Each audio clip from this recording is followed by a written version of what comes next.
What makes a smart nation? Is it convenience? So you can focus on what you need to do? Is it having more information? So you can make smarter decisions? Is it trust? Being certain of who you're dealing with? Is it progress? Discovering a better way to do things? Is it well-being?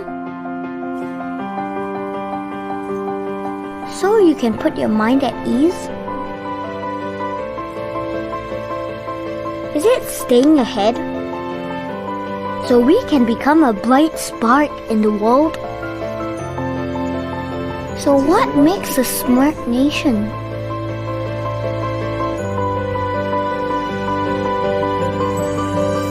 It's all these things and much, much more.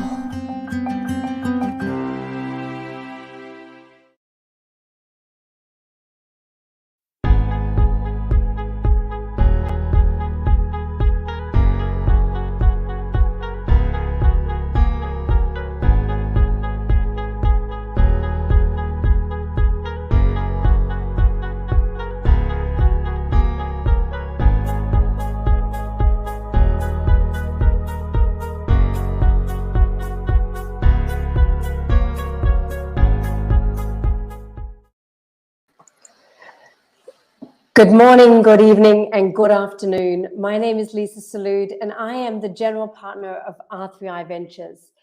It is my great pleasure to welcome you to the R3i Austrade Singapore Calling House of DeepTech Showcase.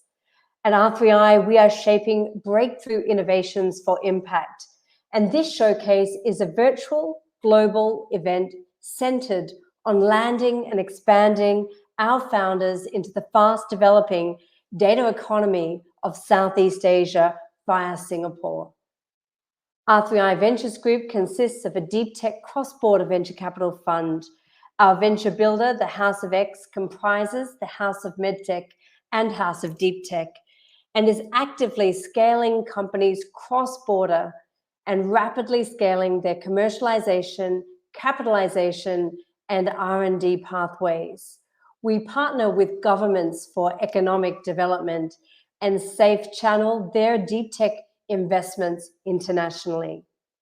R3i Ventures collaborates with corporates, governments, and academia in order to examine the future 10 years patterns in the ecosystem to build out into those white spaces and to replace product pipelines. Today's theme is the data economy. As you know, the data economy is $1 trillion opportunity, with founders landing into our smart nation in order to capitalize on the demand for both producers and consumers of data. The vision is that we will together gather, organize, and share accumulated data from a wide variety of services and support to connect unconnected data across industry boundaries so that organizations can glean richer insights, tap into unexplored markets, serve citizens and consumers alike with data-driven products and services, and monetize their data by sharing it across borders. These sessions today will encourage you to be inspired and to think about how you too are going to digitally transform into the data economy. These founders have been sourced from all over the globe and are scaling their companies in order to advance the regional global complex supply chains, to deliver regulatory compliance, to deliver innovative ways to do financial transactions. They are helping businesses to improve their efficiency in decision-making and are improving our health and well-being outcomes across the region, reducing the emotional and financial burden of disease and hospitalization, and saving lives. Together, we are here with you to accelerate their impact. That's today's social hashtag, ladies and gentlemen, accelerate impact. I'm proudly joined by my team at R3i Ventures, a team of visionary venture capitalists, data scientists, and commercialization and strategy experts working with our founders in order to move these companies rapidly forward into the data economy. Next slide, please. These founders have gone on a journey, delivering a boot camp where they have harnessed their skills around go-to-market and market adaptation, delivering against founder demands and requirements, both on the private equity side, the venture capital side, and the family office perspectives. And today they're here to pitch to you in a one-on-one environment from their booths. They have also participated in the Singapore FinTech Festival, the Switch Festival, and the Luxembourg Smart Manufacturing Week. They are supported by our R3i Deal Desk and our alumni program. These founders have been given accelerated access to the R3i Accelerator and Incubation Program with access to millions of dollars in technical perks from our partners. Next slide, please.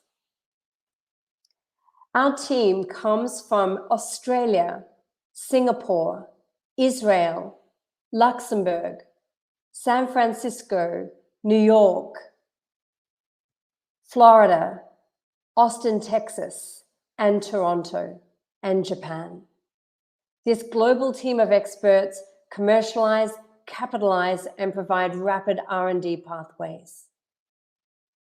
Next slide, please. We're very proud to thank our sincere partners who have worked with us across the year in order to support these founders. We are also giving note to our partners at Beyond Billion, where we are a signatory to the $1 Billion Fund for Women, committing from R3i Capital a proportion of our funds against a gender lens. We are supported by our partner team at Global Green Connect, who are supporting this broadcast today, and our responsible investment ecosystem at TBLI. We are also supported by a global network of perk partners who are doing everything they can to help our founders reduce their burn rate. And we are supported by our team at Virtual Internships and She Loves Tech. Next slide, please. Ladies and gentlemen, a special tribute to our Technology Partner of the Year for their disruptive technology that provides a competitive advantage and supports our global commitment to diversity, equity, and inclusion.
There's a lot of focus on hard skills, so there's a lot of focus on technical skills.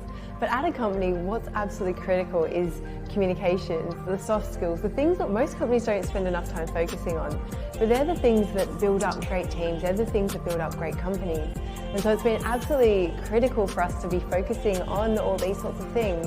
And FRS has been an amazing way to help do that.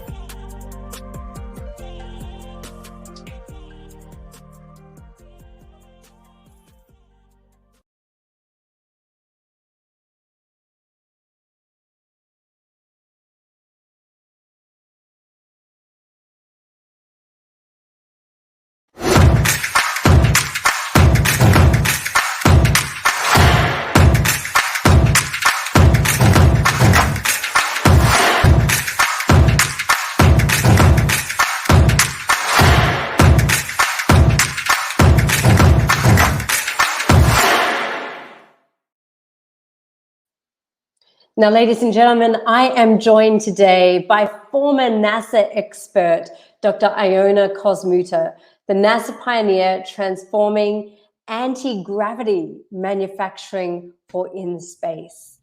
How do we realize the potential of a $1 trillion in-space manufacturing segment? Ioana, welcome to the stage. Thank you, Leesa. It's absolute pleasure and honor to be here. Thank you for the invitation. Wonderful. Now, by taking the moonshot and delivering on the power of artificial intelligence-driven microgravity product design, we can extract the delta to gravity. Can you please translate that for me? Sure. So, interestingly enough, one of the next waves in the new space economy beyond the Earth observation and satellite constellations data is this area that has to do with in-orbit servicing, in-orbit assembly, and in-orbit manufacturing. And there's a lot of activity going on right now, a lot of startups trying to build that space highway, space infrastructure.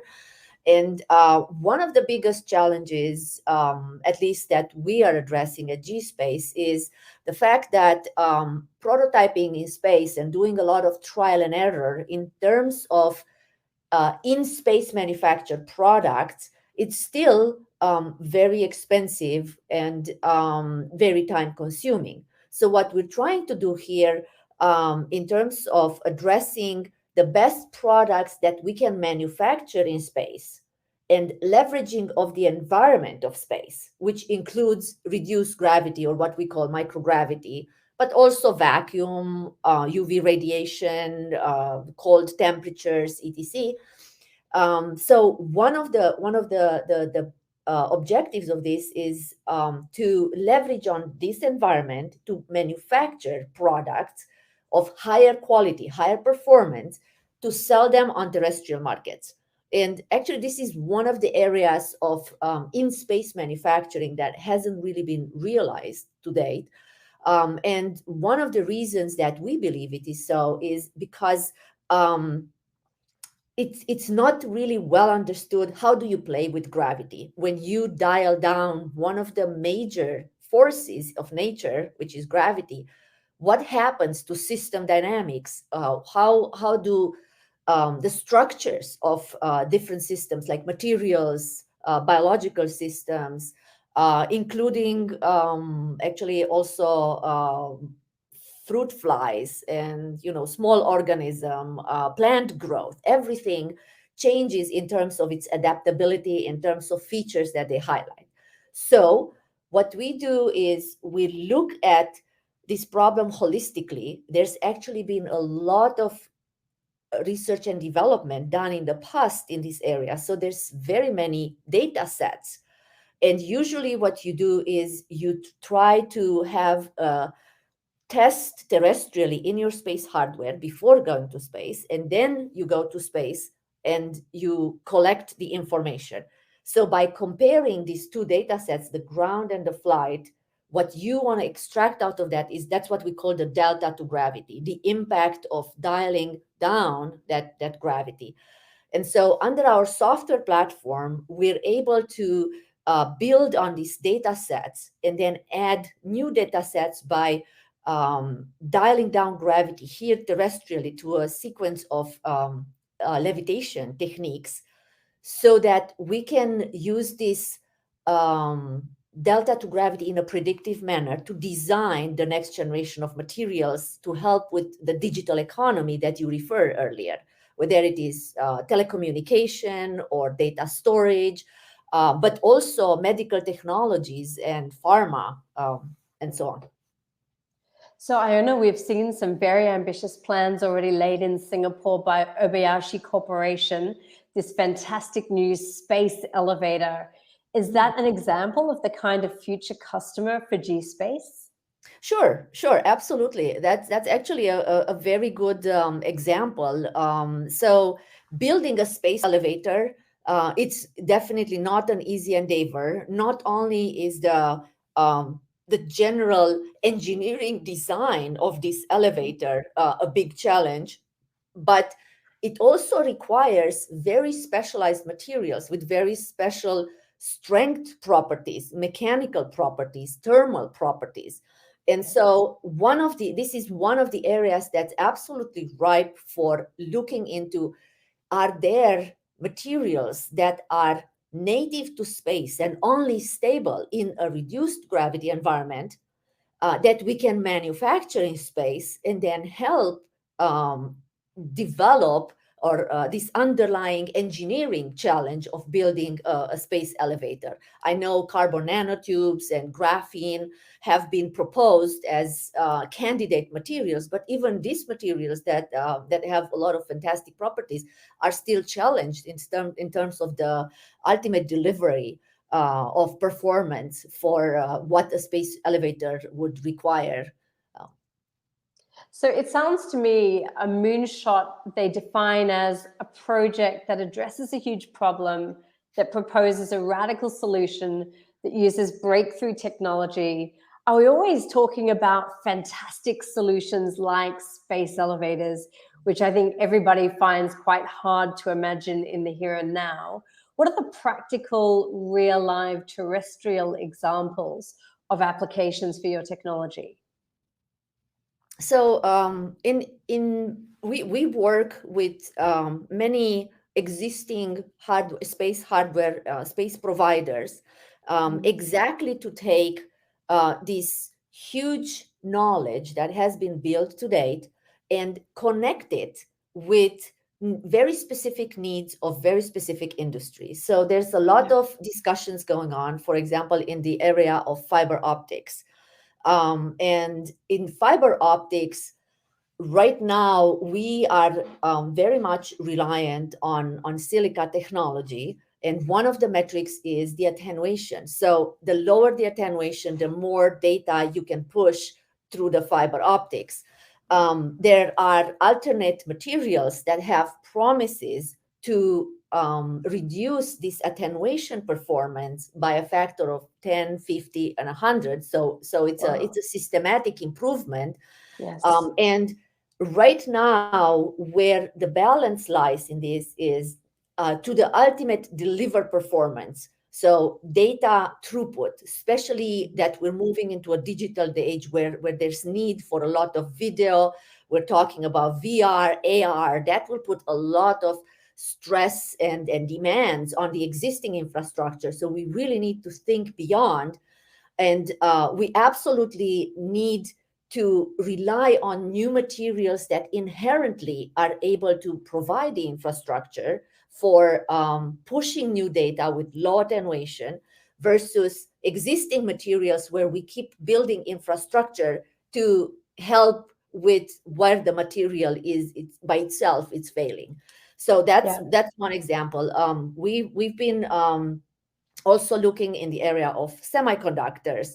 They're usually, integrated circuits and wafers are built by slicing a crystal ball. And in order to grow a higher quality, larger size,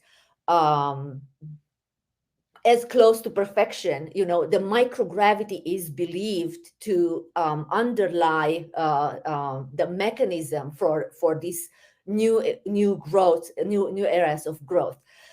In the area of biotech, I would mention protein crystallization, drug design, as well as small molecules from the crystallization of new structures with higher resolution so that you can understand how to develop, the drugs around them, but also, again, identification of new formulations that are inherently stable only when you remove gravity. So our platform, our software platform, allows easy experimentation because we're still very much in that translational mode of this huge wealth of information and knowledge from microgravity R&D into products. And that translational effort is where we are today and where we can capitalize today on. Very exciting. And I was so inspired by your visionary talk at She Loves Tech in Japan Japan seems to be a natural fit for G-Space. Can you tell us about your ambitions there? Yes, and I have to be very honest here that there are many who really think that moving polluting manufacturing off the surface of the earth without the polluting part of it is actually one of the moving that into space is one of the best sustainable pathways towards a green manufacturing future. Now, Yes. again, it's not going to happen overnight, but we believe that it's extremely important right now to very seriously consider that option on the table.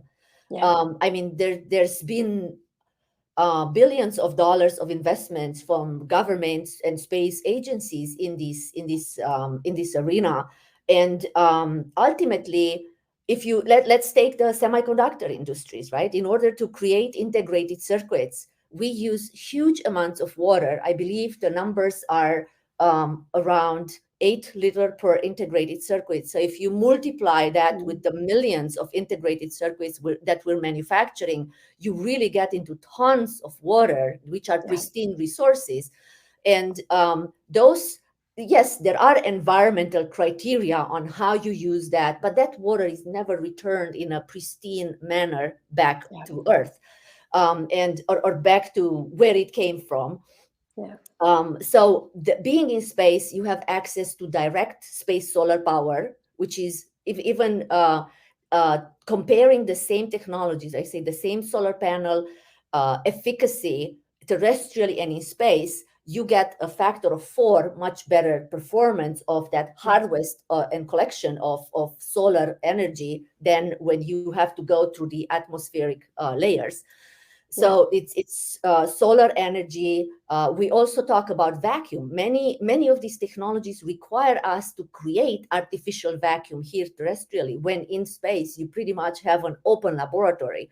So this really ties to the power and energy requirements as well as the polluting requirements. So it absolutely makes sense for us to think into making that shift for the benefit of everybody.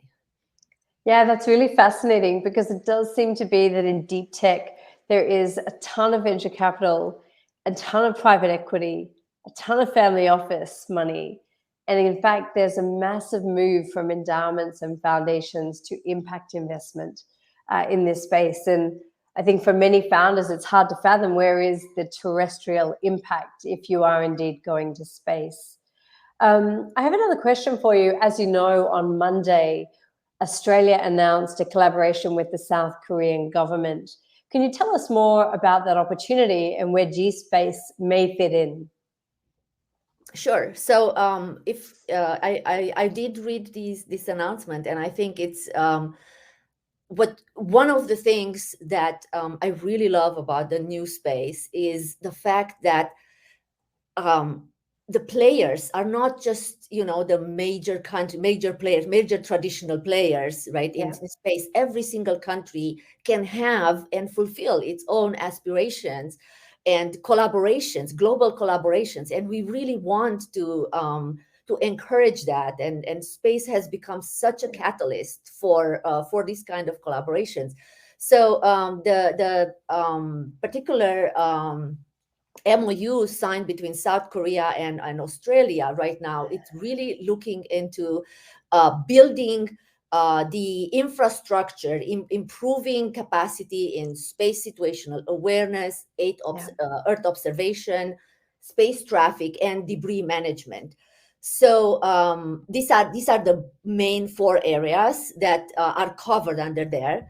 I think where the G-Space platform could come into play is in this orbital debris mitigation, because and we actually been talking here today at the Aerospace Corporation. TechCrunch had an event, and this idea came up, or this topic of discussion came up. What do we do with that debris? How do we leverage on that debris? Because it has become a problem, but at the same time, every single piece of debris has a high price tag. And some of these debris are large in size and could be refurbished and reactivated, but some of them are just simply, we should consider them as raw material, as a source of raw material that is in space.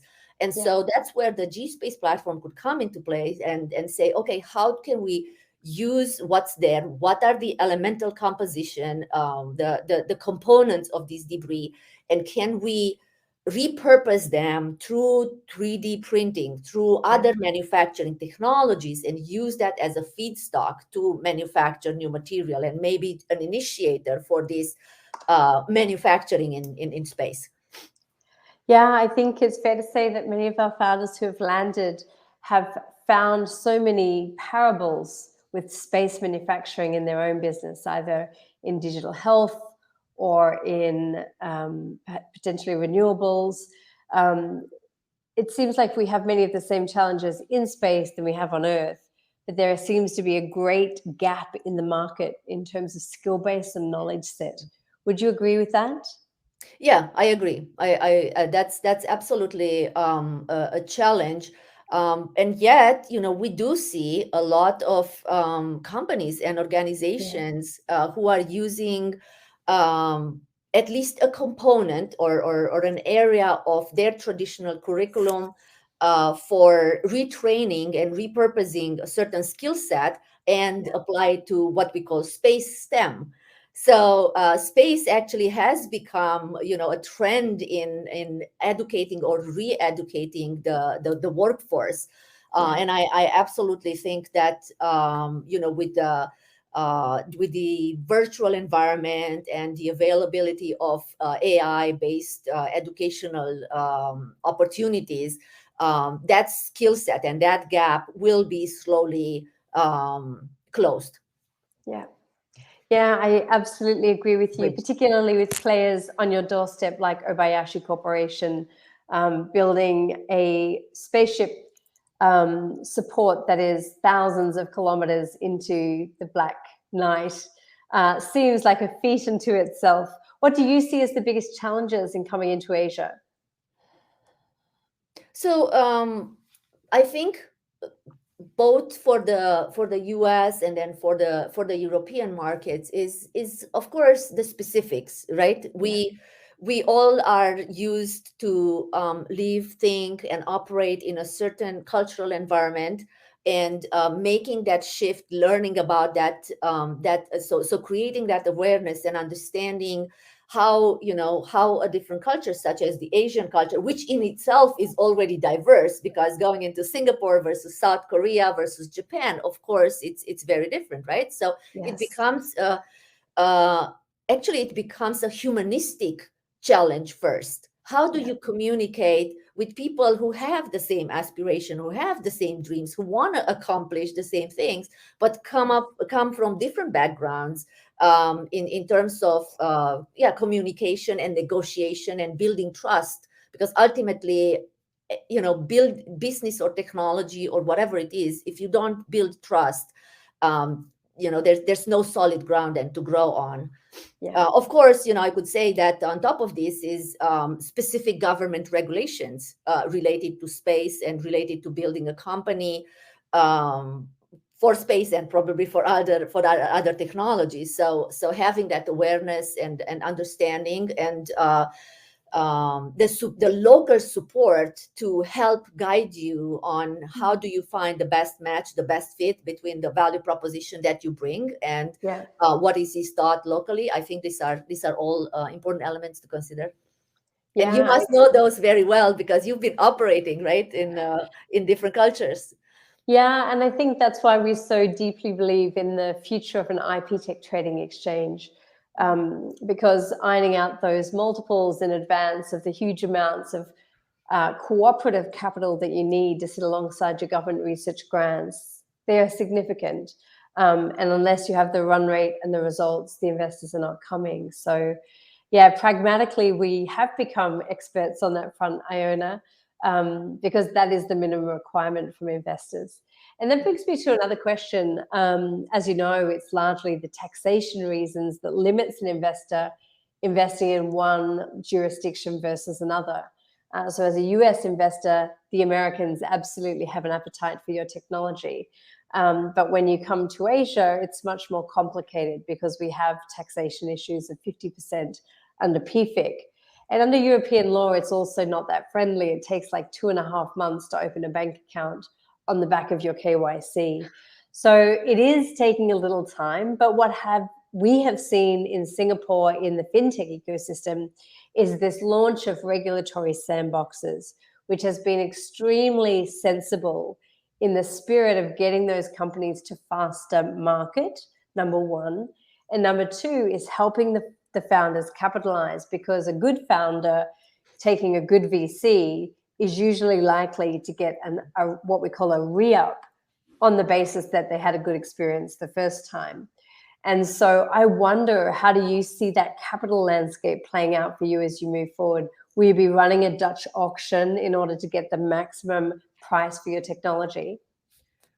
Yeah, so there's the pragmatic answer here. So I'll give two answers, and then there's the visionary one, which actually there's active companies working maybe to providing a solution to these challenges. So we believe in sharing of intellectual property and building what an idea we have and adapting it to the local needs and local environments. And so for example, one scenario that came to mind while you were talking, right? There's investors who are challenged. Should I invest in local talent because it is native here and I want to promote the talent here, but maybe it doesn't provide the most competitive global solution? So that's where cooperation and collaboration with entities from abroad who maybe can help help bridge that, help find a suitable compromise on both ends, becomes a very attractive value proposition. In terms of these investments, so let's think about for a moment the fact that we want to create a low Earth orbit economy, right? We're all talking about LEO commercialization, LEO development. There is no economy without its own currency. And if we're all operating in space, maybe that currency and the financial transactions and the entire financial systems, and there's actually companies building the banks of the futures in space, maybe those should happen in space. Now, of course, it becomes a question of who's regulating, all that financial environment that where the infrastructure could lie in space, or where the transactions could exist in space. But it's absolutely, something to the realm of possible. Yeah, that's really very interesting indeed. And I do think that many of the collaborating partners on the geospatial side might find your agenda very interesting. And when we think about geospatial, we're thinking about land defense, majority from our ecosystems.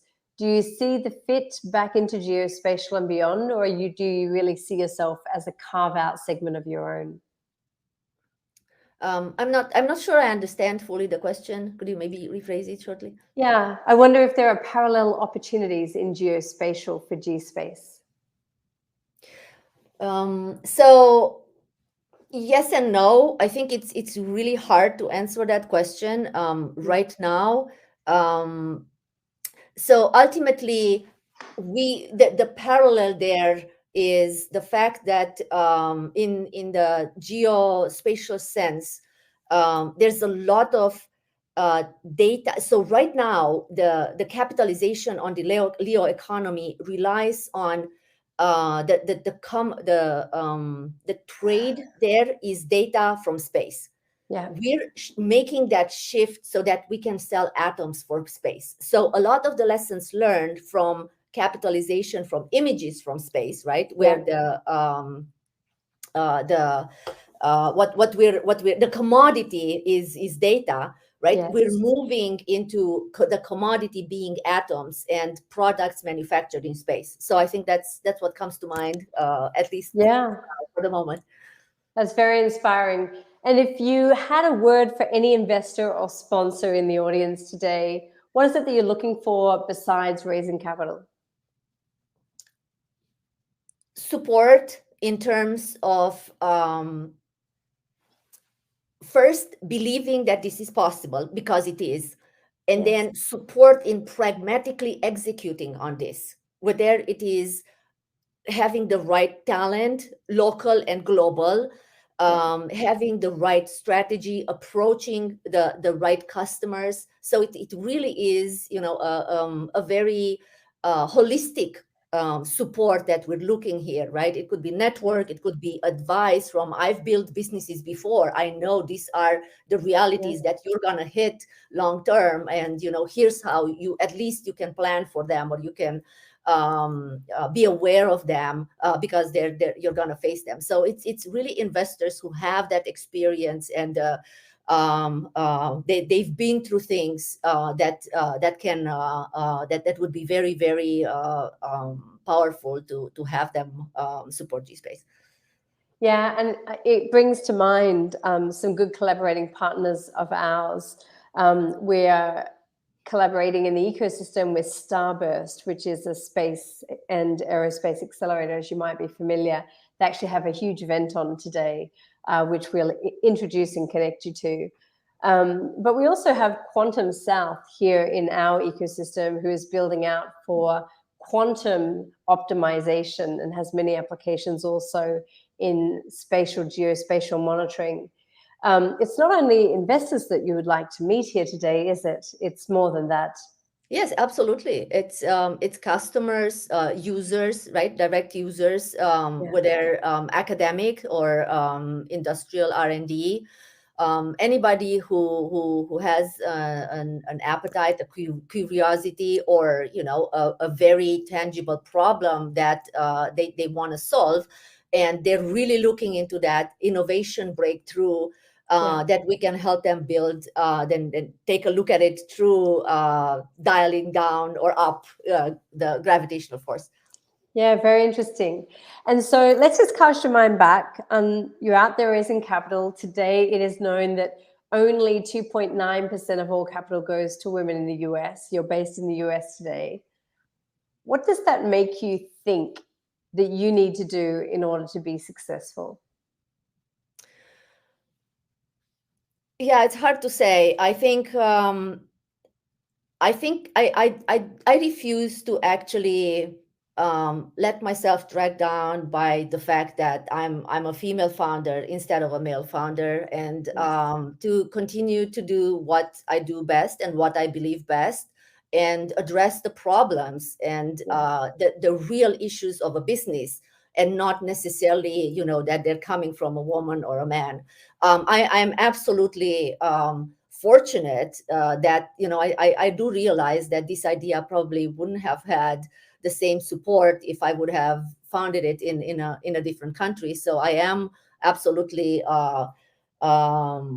privileged to be based in Silicon Valley, and yet even there it is a really, really difficult challenge, because navigating an investment landscape, as I've learned as a technologist, it's very, very difficult. But ultimately, I have to continue to believe that people will see the value in what we do and what we created, and that's ultimately what they're going to fund, not necessarily the gender of the founder. Yeah, I had to ask. It's a changing trend, I'm pleased to share, in both Australia and in Europe. I haven't quite yet seen the trend hit Asia yet, but no doubt it's on its way. And we've certainly seen the equity inclusion agenda hit the US market, which is very promising, I think.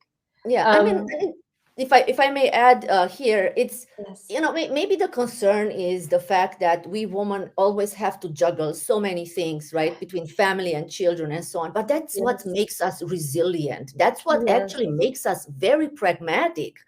I actually really think that we can stand through harshness, even in building a business, way much more than the average man. I'm sorry, but I have to say that.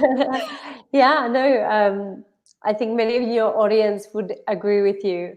And we're on a mission to transfer the arms of capital into the hands of women so that more women get funded.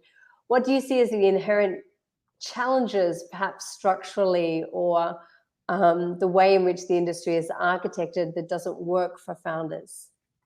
So I think that like every field, right? An industry, and including that of investments, reaches a certain comfort.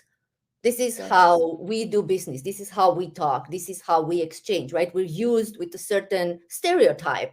And I Yeah. think breaking out of those stereotypes and allowing new stereotypes in, and embracing that diversity is absolutely needed. But the other thing, and I've seen that in deep tech and so on, is we should not forget our humanity. In the end, we're all human beings. Nobody Yes. is perfect, right? And Yes. because investment has to do with risk, right? Yes.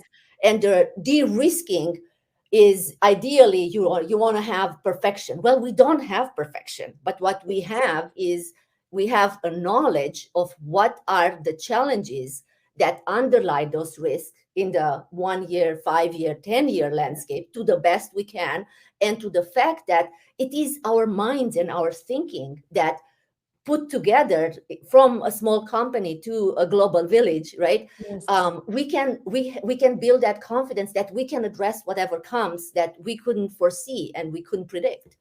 Yeah. Yeah. Great analogy. And how do you see education playing into this? I think education remains very, very important from early years in school to college and beyond. I think not lowering the bar by continue to raise the bar in education remains very, very important. While academically, we absolutely cannot do that trade-off. We should allow in the educational system, both the IQ and the EQ development. So, Yes. but it's not one against the other. Just because we need to develop now the EQ, we need to lower the bar on the academics. We need to continue to push both, because that's how we as human evolve, and as we evolve, our society evolves. Yeah, excellent. Yeah, I greatly believe that to be the case. Great to hear it from a practitioner's mouth. What would be your greatest opportunities coming into the market at this time? Where do you see the quick wins? So we see the quick wins in three areas, actually. One is academic users going back to exploring with gravity terrestrially. Absolutely, academic user who actually had in the past exposure to the microgravity environment. So that's where we can help with our software platform in a variety of ways, from just data ingestion, data analytics, design of experiments, to industry R&D, where our platform can be used in a similar manner to drug discovery platforms in biotech, right? So you have an opportunity to experiment terrestrially and discover and design. So this is a very small step. And if you like what you see, then you can build on it and ultimately go to space, instead of carrying that high risk of going to space first and not knowing what exactly is there is in it for you. So that's the third. And then the third profile is all the space providers who have been building hardware to support these experiments throughout the years, who again have been targeting this existing, what you call the red ocean market of microgravity R&D, and help them break out of that into the blue ocean, which is turning that intellectual capital into products and then into manufacturing, which, like we talked before, right? It's not only providing competitive products, unique competitive products to different industries, but also helping make that shift into green, sustainable manufacturing.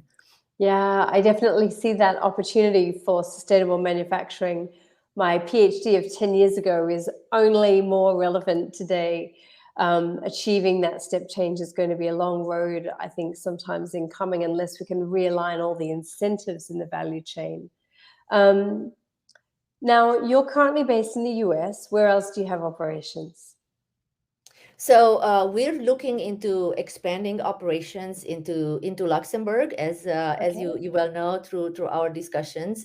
We actually have partnerships in France to date. Yeah. And we're also very much looking into, and we've been entertaining several conversations, both in Japan, primarily in Japan, but expanding in the Asian markets. So we believe in what Marcus Aurelius said, citizens of the world, and getting that global village to line up with what space also offers us for humanity. You know, the transnationalistic opportunities that we can leverage on here. Wonderful. Well, I do notice that you've got this wild, is it an elephant blue color behind you? And I always think about your industry as eating the elephant one piece at a time. What's the first elephant you have in your sights? Interesting. I think the first elephants that we have in our sight is this perception that space belongs to the science fiction. And that's what our platform helps reduce that gap, where we say you don't need to go to space, you can experiment here. If you like what you do, if you get that first understanding of the door that opens when you explore now so many different configurations or the new areas of phase diagrams of materials, when you remove gravity, then step into that door and walk the path. So it's I think that's the concern of a lot of major terrestrial players, that space belongs to the science fiction and it's hard and it's inaccessible and so on. And there's some truth to that. But again, with all the emerging capabilities to access space, increase frequency, reduce cost to access orbit, I think these really aren't to the realm of science fiction, and we really try to bring that down. So that's the first elephant that we need to eat. I think there's maybe more in terms of global policies supporting, like I said, the development of infrastructure in space, right? Where different nations may have different objectives, and if those don't align for what's commonly to be achieved there, then that's yet another elephant that's growing there. But I think these two would do for now. if we can leave those first. Yeah, it sounds like there's a great opportunity here for a small sandpit to be developed for such ecosystem development on your side. We really look forward to seeing you in Luxembourg. Thanks so much for joining us here today at our DeepTech showcase, and we look forward to talking with you again soon. I encourage everyone in the audience, if you are passionate about space, to join Ioana in taking that moonshot at her booth this afternoon. Thanks very much. Now, without further ado, I am going to hand over to our video from our Austrade partners. The Australian Space Agency is proudly partnering with NASA to help Australian businesses lift off into the space industry. The Moon to Mars initiative is a 5-year program that will get Australian space tech, manufacturing, resources and defence businesses into local and global space supply chains. By supporting NASA's inspirational plan to go to the Moon and onto Mars, we'll increase demand in Australia for new capabilities and technologies that fuel economic growth. The Moon to Mars initiative involves 3 key programs. The supply chain program will build capability and help local industry deliver products and services into national and international space supply chains. The demonstrator program will support Australian businesses and researchers to develop and launch products, providing pathways to showcase Australia's strengths to the world. The Trailblazer program is our signature piece. It will see Australia playing a role in NASA's mission to go to the Moon and onto Mars, inspiring Australians from all walks of life to look up at the stars and be proud of what we can achieve as a nation. The Moon to Mars initiative will show the world what we can accomplish in space while creating jobs and developing technologies that make life easier on Earth. The Moon to Mars initiative is part of the Australian Space Agency's broader vision to create up to 20,000 jobs and triple the size of Australia's space sector to $12 billion by 2030. Investment in Australia's space industry today will help Australian businesses lift off in the global space economy of tomorrow.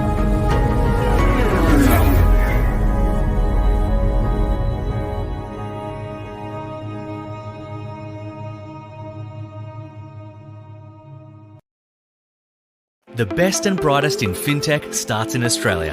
Our fintechs are known for creating world-leading products like AirWallex, a payment solution used by businesses to operate globally, and CoverGenius, who protect customers of the world's largest digital companies with embedded insurance technology. Fueled by a dynamic tech ecosystem, talented workforce, and one of the world's strongest financial sectors, discover what Australia's best and brightest fintechs can do for your business. Landed 10 Australian fintechs in for the Singapore FinTech Festival, and they most definitely have their eyes on Singapore. Now, ladies and gentlemen, I know that Shannon from Gobi Partners needs no introduction. The partner of Gobi Ventures and CEO of Ikigai Group, Shannon is herself a regional change maker, transforming the industrial landscape of Thailand for our 5G network applications. Shannon, it's my great pleasure to hand it over to you. Thank you for joining us. Hi, Leesa. Thank you so much. I'm so happy to be here and honored. Thank you. And such an interesting panel that we have today. So just to kick it off, today we're talking about the innovation, acceleration, and transformation.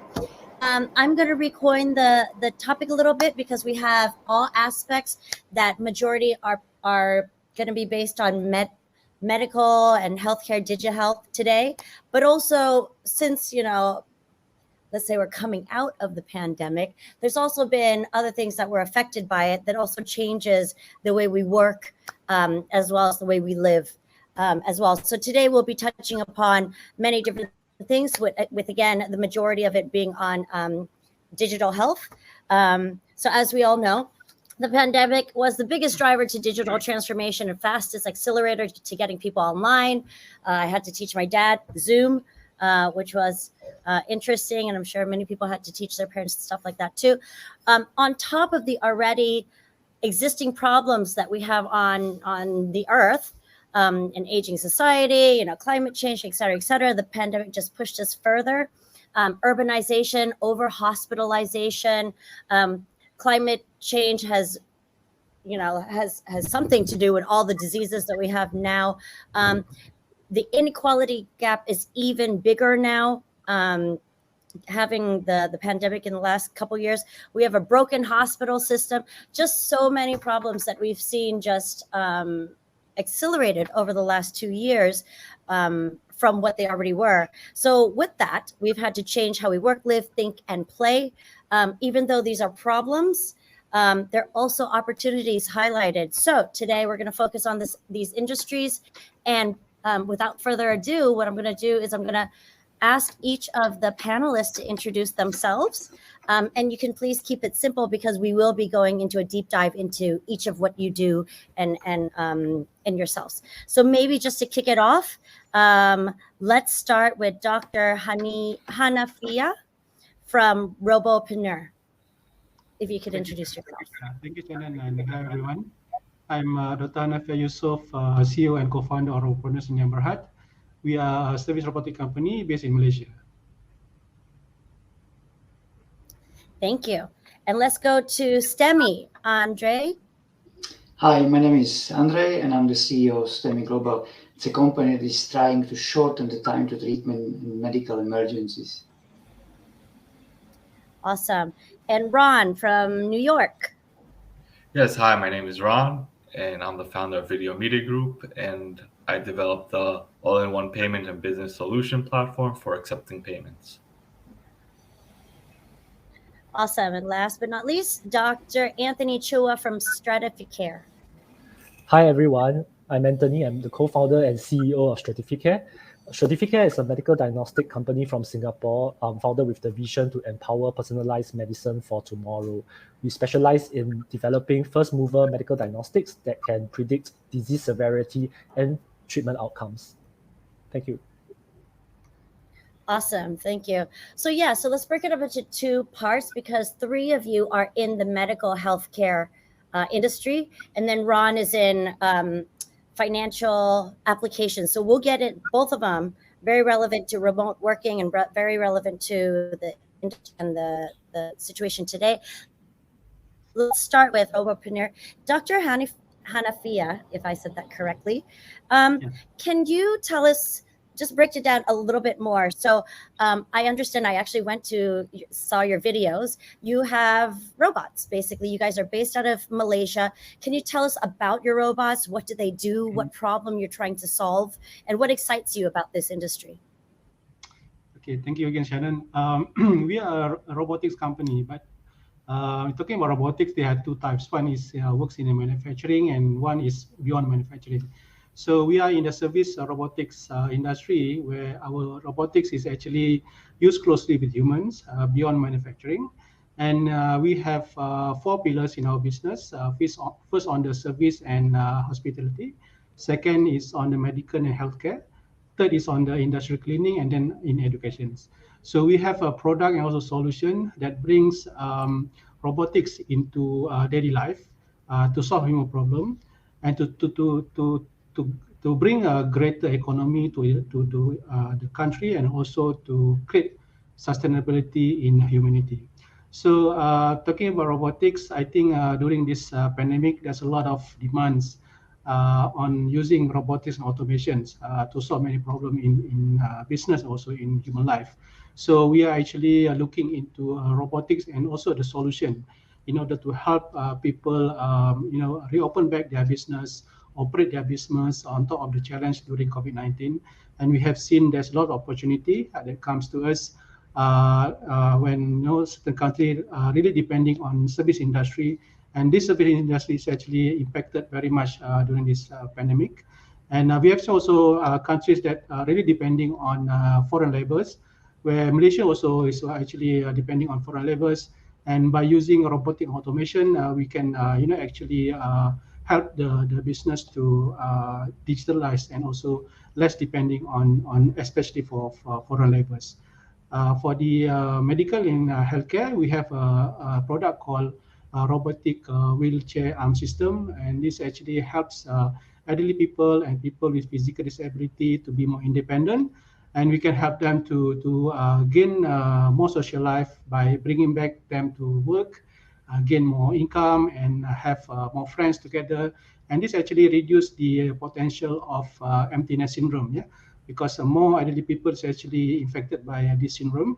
And we can actually, the product was designed in order to make them more independent at home, and it can fit to any type of motorized wheelchair. So this is a very, we think this is very good product in order to solve, elderly care issues, and also to help people with physical disability to gain more active in their life.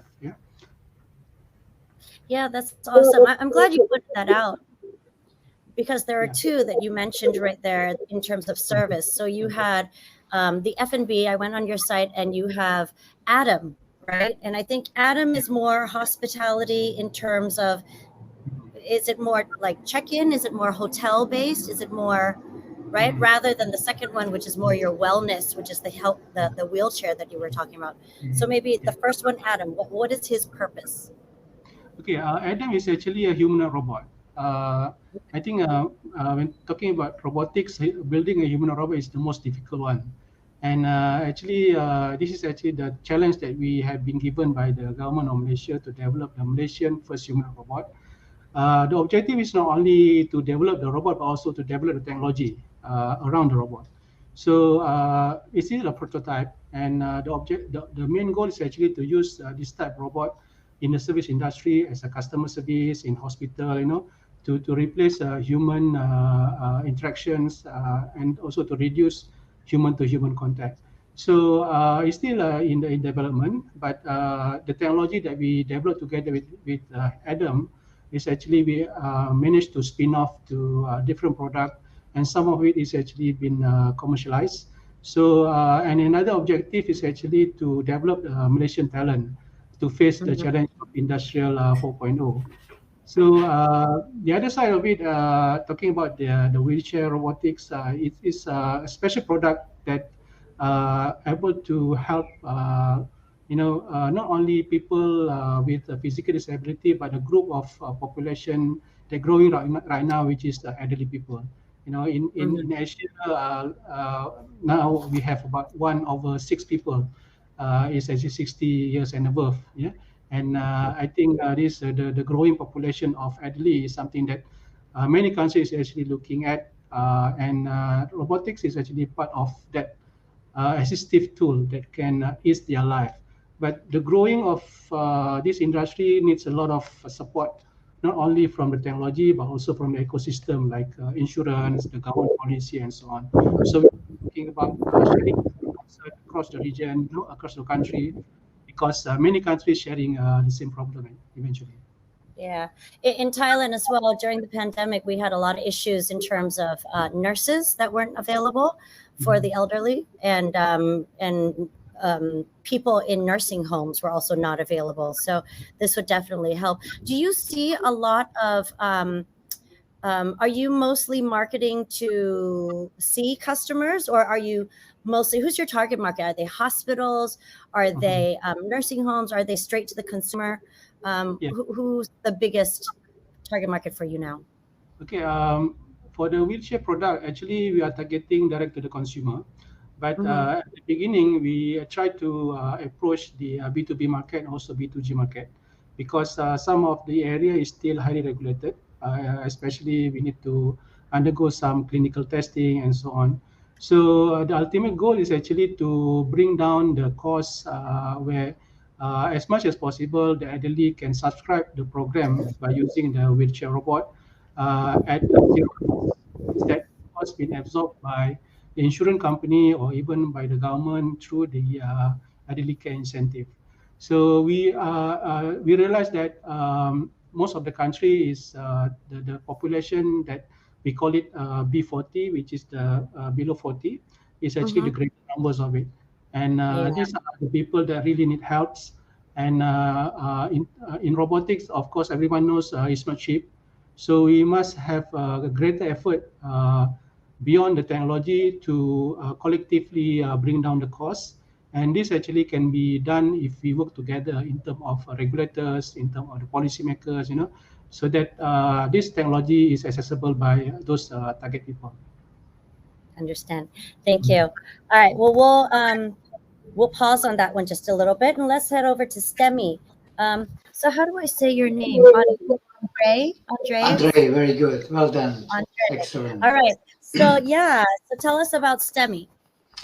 Yes, to pack it in 1 minute, make it short, I'll give you an example. So today, when, for example, in a case of heart attack, the ambulance comes to the patient, the doctor in the ambulance is not cardiologist, and very often they are not even doctors. So they take the ECG and they have no idea. So they usually turn around to the nearest hospital, to the nearest cardiology, where the cardiologist takes another ECG and tells them, oh, it's a heart attack, you have to go to the cardiac clinic, to the cath lab. So often different ambulance, because the first one left and they move to transport the patient again to the cath lab. But the cardiologist take another ECG and says, oh yes, it's a heart attack. Nurse, please call my team. So the nurse pick up the phone and start dialing all the phone numbers for the people to come for the operation. There is a huge delay in the time. And our application is, or our communication platform, it's basically cutting all the unnecessary delays. So once they take the ECG, it's transferred directly to the doctor, not to the hospital or to some system, but directly to the phone of the doctor that is on duty that day in the nearest cath lab. So it will be one receiving the patient. And he can review and check and confirm, yes, no. They can call each other, they can share data, he see estimated time of arrival, he see the window of opportunity to treat the patient, how much, he see when the first symptoms happen to the patient. So he knows all the details to make the decision about the patient.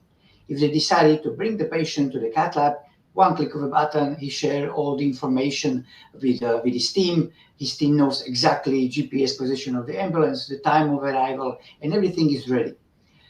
And that was a simple explanation of heart attack. But the communication platform, it has a stroke module, gynecology, pediatrics, COVID, and trauma.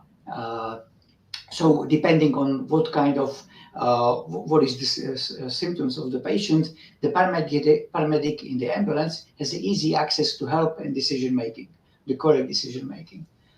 So if I could ask, pause right there to ask and clarify. So for example, somebody has a heart attack. The person you're connecting to actually is the patient's doctor, not necessarily the hospital itself.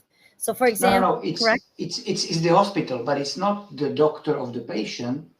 It's directly the doctor in the hospital that is on duty. So it's not just a random computer in a hospital where somebody can sit or may not sit, and it takes 15 minutes for the actual cardiologist to come and have a look at it. By that time, the ambulance already started its journey in the wrong direction.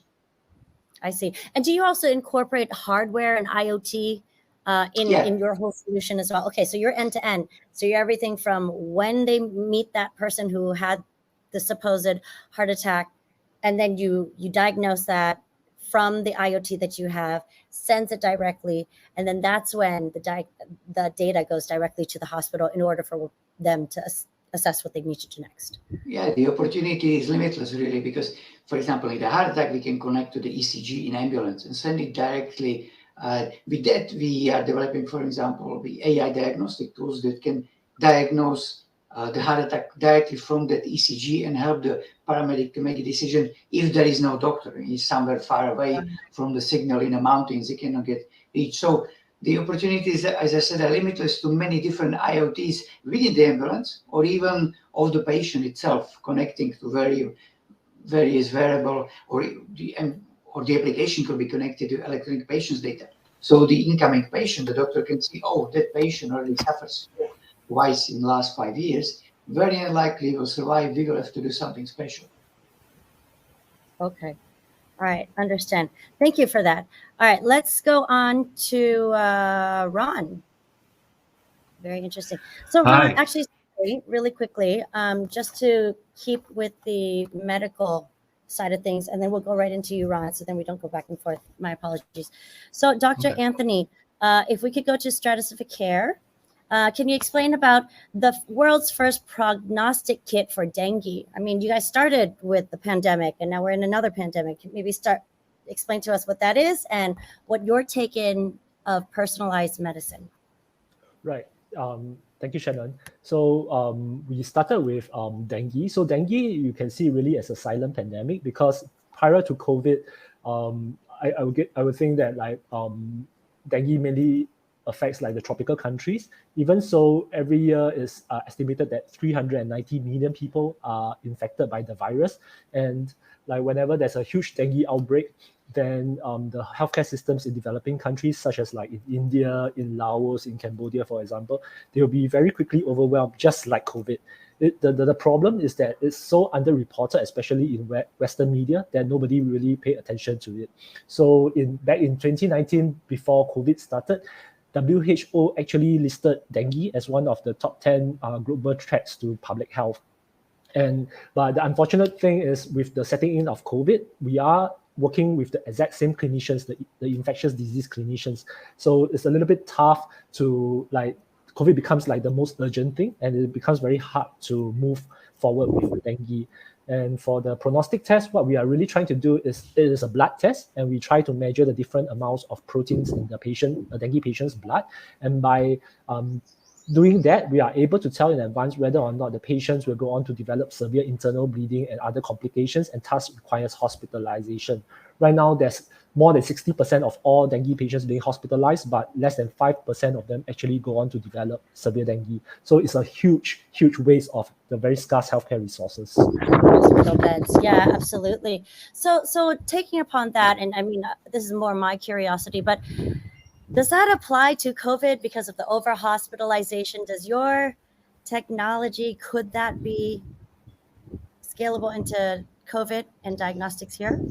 Not the exact same proteins that we are looking at, but the methodology at which we fish out the proteins, identify which proteins to look out for in the blood, that can be exactly applied to COVID. And like we had some initial discussions with one of the Vietnam universities. It's just that, again, they are overwhelmed with COVID patients, so they have to deal with what's like most urgent first before they can like scale back and start looking at the biomarkers.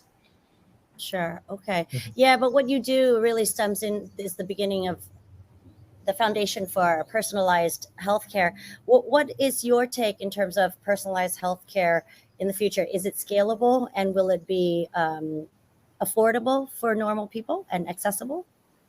I would think that moving forward, you definitely there'll be more emphasis on personalized medicine, personalized healthcare, or value-based healthcare, because with more and more advanced technology being developed, we are seeing the insurance who are doing the majority of reimbursement moving towards only reimbursing for the right treatments and treatments that can give positive clinical outcome. So I think, I personally, I really do see healthcare system around the world moving in that direction, and especially when there's more and more universal healthcare being provided by the governments. Awesome. Okay. Thank you for that. So really, really interesting for all the medical and healthcare trailblazers that we have here. Let's jump into Ron. So Ron, tell us, so your parent group is Video Media Group, but really what you have right now is a financial application called Blueberry, and that addresses, tell us what it is and then how the pandemic has helped this as well. Yeah, so it's an interesting SaaS application. It's basically an all-in-one payment and business solution platform. And you could send invoices, book appointments, run a point of sale, and even you have budgeting calculators. So it's an all-in-one payment application to accept payments. And it's targeted for B2B, small businesses, maybe micro freelancers. Okay, got it. Yeah, and I know, since the pandemic, people's been doing it before, but since the pandemic, there's been a whole spur of gig economy, freelancer, small business owners, remote healthcare. Can you tell us, and what you just explained right now, so there's a big market. So what you explained right now, you have, it seems like it's in a crowded space. Can you tell us, just to get straight to the point, how you guys are different and why people would want to look into you guys? Right. So are obviously alternative solutions. We offer 5 different ways to get paid. We offer multiple solutions that are all customizable. The app generally looks like a bank, so it has a great user interface. So other solutions just don't look good and are just hard to use. There is a demand for these applications, and there's ways to grow it. And it just has more than a few ways to get paid. It also offers other financial budgeting calculators, and it's just an overall good-looking app. And you said it's global, right? So it's API'd into any kind of payment gateway. The one that you use now is Stripe? Yeah, so we currently use Stripe. But yeah, I'm able to customize it to any payment gateway worldwide, which makes it great. All right, guys. Yeah, sorry that we are running out of time, everybody. But, again, always like to see that in any kind of crisis, there are opportunities. And these are some of the trailblazers that are currently taking advantage of the current crisis that we have here, and want to thank everybody very much. And that's me signing off. Thank you. Thanks. Bye.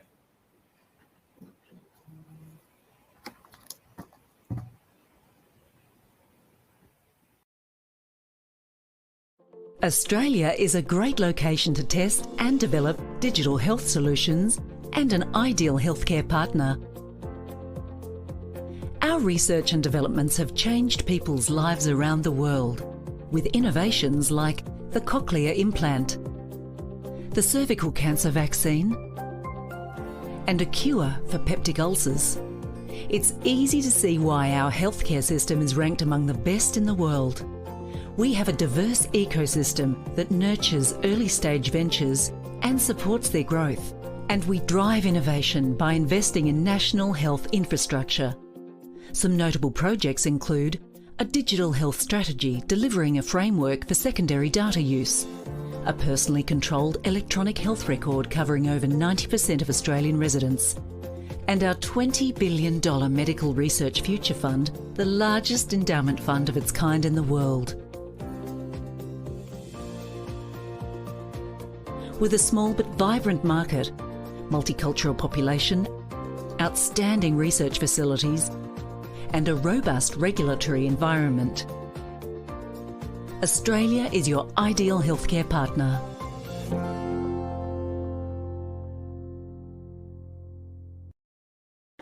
So thank you, ladies and gentlemen. It is my great pleasure to now bring you to the next panel, Transforming Value-Based Care in Asia.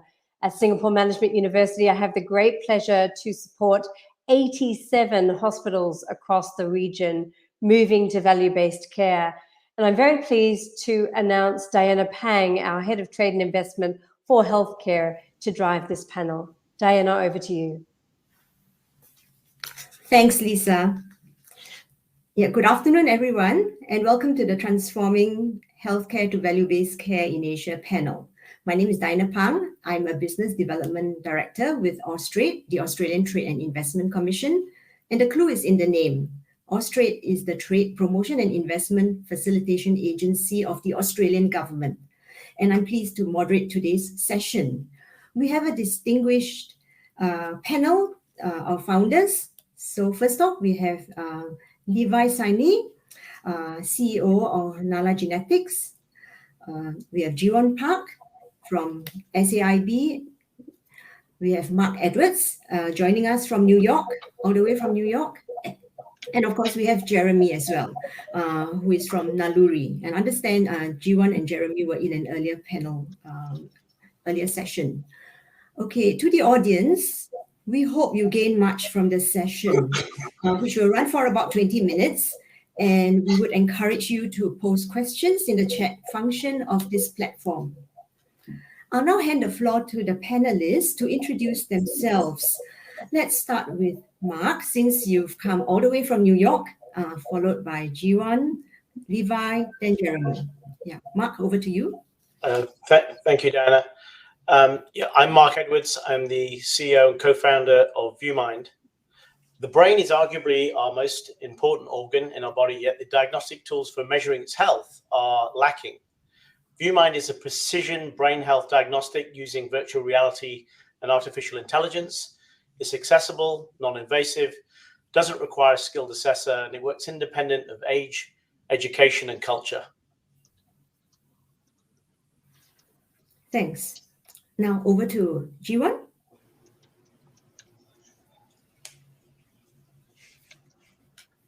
You're muted.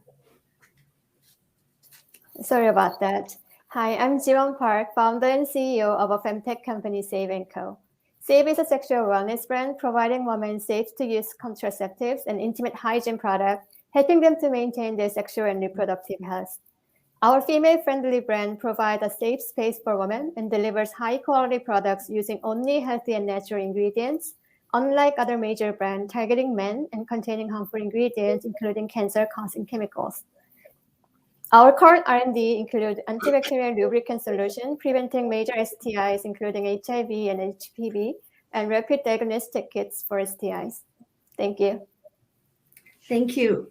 Shall we now move to Levi? Yeah. Thanks so much, Diana. It's an honor to be here. Thanks so much for the opportunity. My name is Levi. I'm the co-founder and CEO for Nalagenetics. Nalagenetics is a company currently based in Southeast Asia that focuses on combining genetics and real-world evidence data to build more impactful genetic screening programs in developing countries. And the company has 4 product pillars. Number 1 is clinical decision support, a genetic testing kit or validation plan, knowledge base, and algorithms to generate clinically actionable reports and patient engagement. Yeah, thanks. And Jeremy? Thanks, Diana. Hi, Hi everyone, I'm Jeremy, the co-founder and president of Naluri. Naluri essentially is an employee wellness solution for forward-thinking corporates and insurers that guarantees cost savings from improved physical and mental health. Naluri does this in a way where we predict the most pervasive cardiometabolic and mental health conditions, and then prevent the escalation of the associated health risks and costs from those diseases. We do this by protecting and intervening those that have those conditions through a digital therapeutic platform. Yeah, thank you all. Okay, let's get this session going. Now, you're all focused on different aspects of healthcare, but certainly all adding value to the healthcare continuum or ecosystem. So I'd like to ask each of you to share what made you decide to get to your field of interest. Why are you still here? You know, what motivates you? So maybe we can start with, let's go with Levi. Sorry, I mispronounced your name. Yeah. That's so okay. Get into the field of interest. Yeah. I guess genetics has always been something of interest, even from school. And when I had the opportunity to work in Genome Institute of Singapore, Singapore in itself was going through a transition period from basic research to a lot more translational research. And a lot more doctors and clinical practitioners were very interested in using new biomarkers to aid their care. At the same time, there's a lot of push for personalized care because of value-based care. I just happen to be there in the intersection of all of that. And personally speaking, I have a lot of interest in personalized prescription because of family reasons. So my grandpa was, at the end of his life, he took a medication that was less effective for his condition, but was mistaken by the doctors to be needing a lot more prescriptions that was absolutely necessary. So that created a lot of complication that was problematic at the end of his life. So we thought that prevention for that type of application using personalized medicine or personalized prescription and risk prediction would be very, very helpful. So that is why I remain committed to this venture and this region as well. Okay, thanks. Yeah, maybe we move on to Jiwon.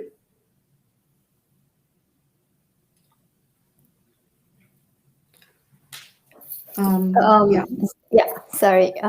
So our company is disrupting the sexual wellness industry starting in Korea.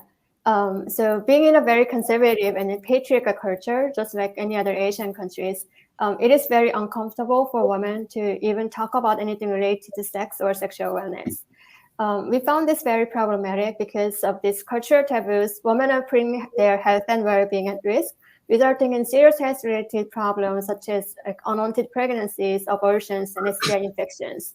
And furthermore, a visit to OBGYN is a no-fun experience.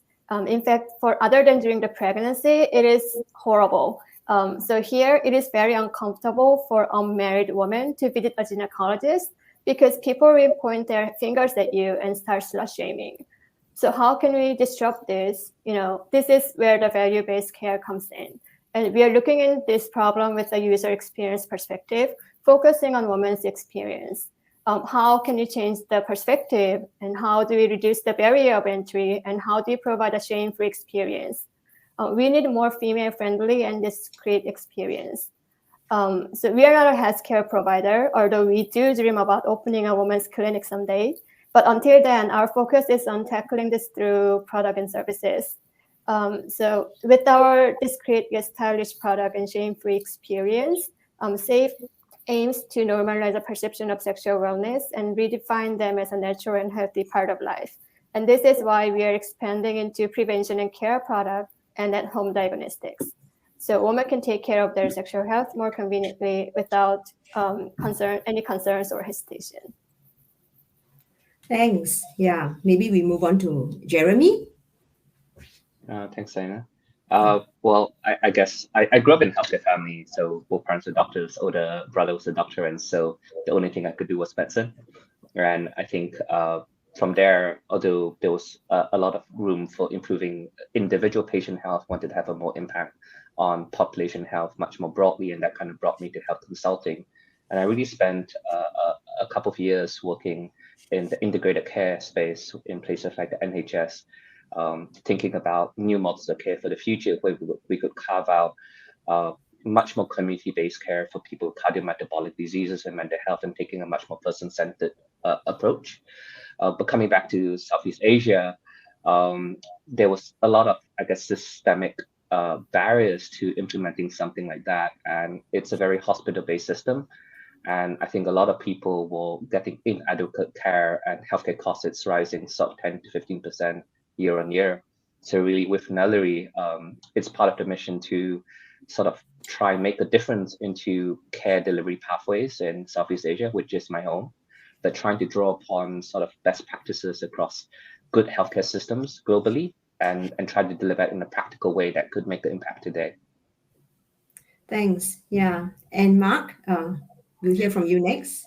Sure. Well, I think firstly, one of the aspects of looking at brain health that is very interesting and unique is that, as well as there being a physical aspect of the brain, there's also something that we refer to as cognition, how we remember things, our memory, or the way we process information, the speed of how we process information.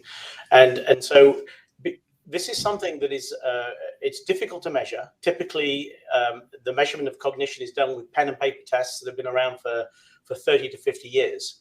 And the problems, neurological problems across the world in Southeast Asia it's a massive issue. 1 in 9 people in the world has a neurological issue. There's something like over 1 billion people, according to the WHO, that have these kinds of issues. So I was very drawn to Viewmind and the technology, because we're solving a big problem, a problem that today the technology that exists is not very effective for measuring brain health, for measuring cognition. But it actually goes even beyond that, because a lot of diseases also have an impact on cognition, such as cancer, diabetes, things like this. And one of the things that is also interesting is that if you have a tool, a diagnostic biomarker that is very sensitive, then you can measure minor alterations in cognition as a result of maybe treatments. So it starts to become very powerful for being able to understand how somebody's health, how their brain health is altering as a result of treatment, maybe for other diseases or for neurological diseases. And so these are the things that compelled me towards the technology and Viewmind, the huge opportunity, and what keeps me here day to day. Thank you. Yeah, it's so interesting because we have such a interesting mix of expertise, and I just wanted to share with you a quote that I came across. On value-based healthcare, and it says, value-based healthcare is an approach to healthcare management that considers the entire patient journey, from diagnosis and treatment to aftercare, and if possible, prevention. So it's talking about the whole patient journey, and talking about how to design systems to focus on delivery of care, of health, rather than health services per se. So I think all of you are very important contributors and significant contributors to the value-based healthcare journey. Now, I'd like to ask you, what do you think are the, is the biggest challenge in value-based healthcare at the moment?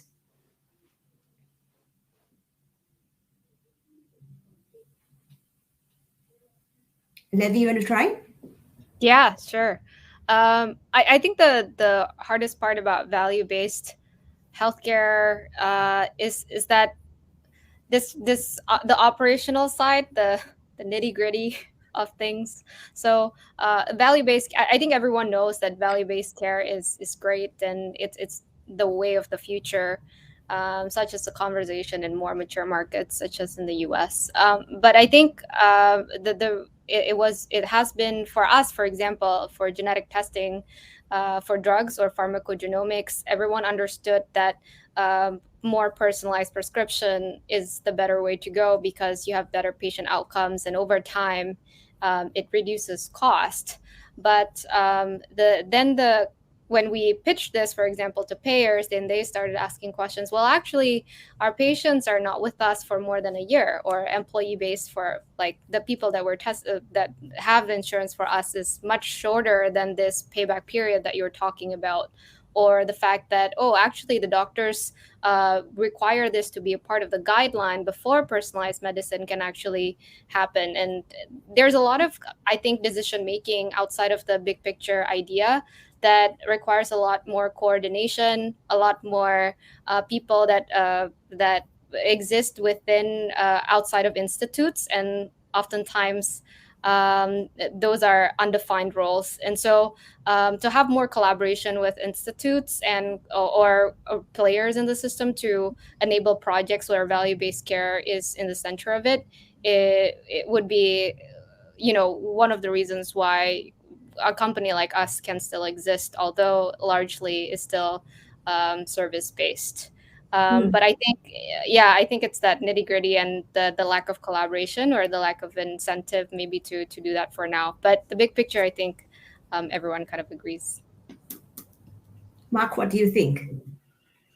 Well, maybe I mentioned sort of two sort of aspects of value-based care. One is in the area of diagnostics, that which obviously relates to what we're doing as well at Viewmind. And it's that in order to provide value-based care, you need to have precision diagnostic capabilities so that you really understand in a very personalized, granular way exactly how somebody is responding to treatment, and also to diagnose what kind of treatment that they need up front. And some of those capabilities are lacking today. So I think that's one challenge. I think another challenge is that there is perhaps a disconnect between what the payer wants and what the so what the insurance company wants on the one hand, or the payer, where they want to pay less, and then on the other hand, obviously the patient wants to get they want to get a good standard of treatment. So I think there's a role here where there needs to be a regulatory framework that sort of brings the two sides together and sort of forces this, if you like, to be something where there's a framework for negotiation that drives this forwards. Otherwise, I think there's a possibility that both sides are sort of talking the talk but not really walking the walk. Okay, thanks. Okay, the next question I'm going to direct at Jeremy and Jiwon. What do you think is the most interesting trend for value-based care in Asia since COVID-19? Jeremy, to kick off? Sure. So I think I think the components of value-based care, whereby it's sort of articulated earlier, from measurement of the outcomes to the health economics associated with the outcomes, and therefore then the reimbursement framework that comes from it. I think over the last years, COVID has really accelerated some of these things, and we see it particularly in the mental health space. I think mental health has been so under-recognized, but we see more and more people now actually measuring mental health in their organizations.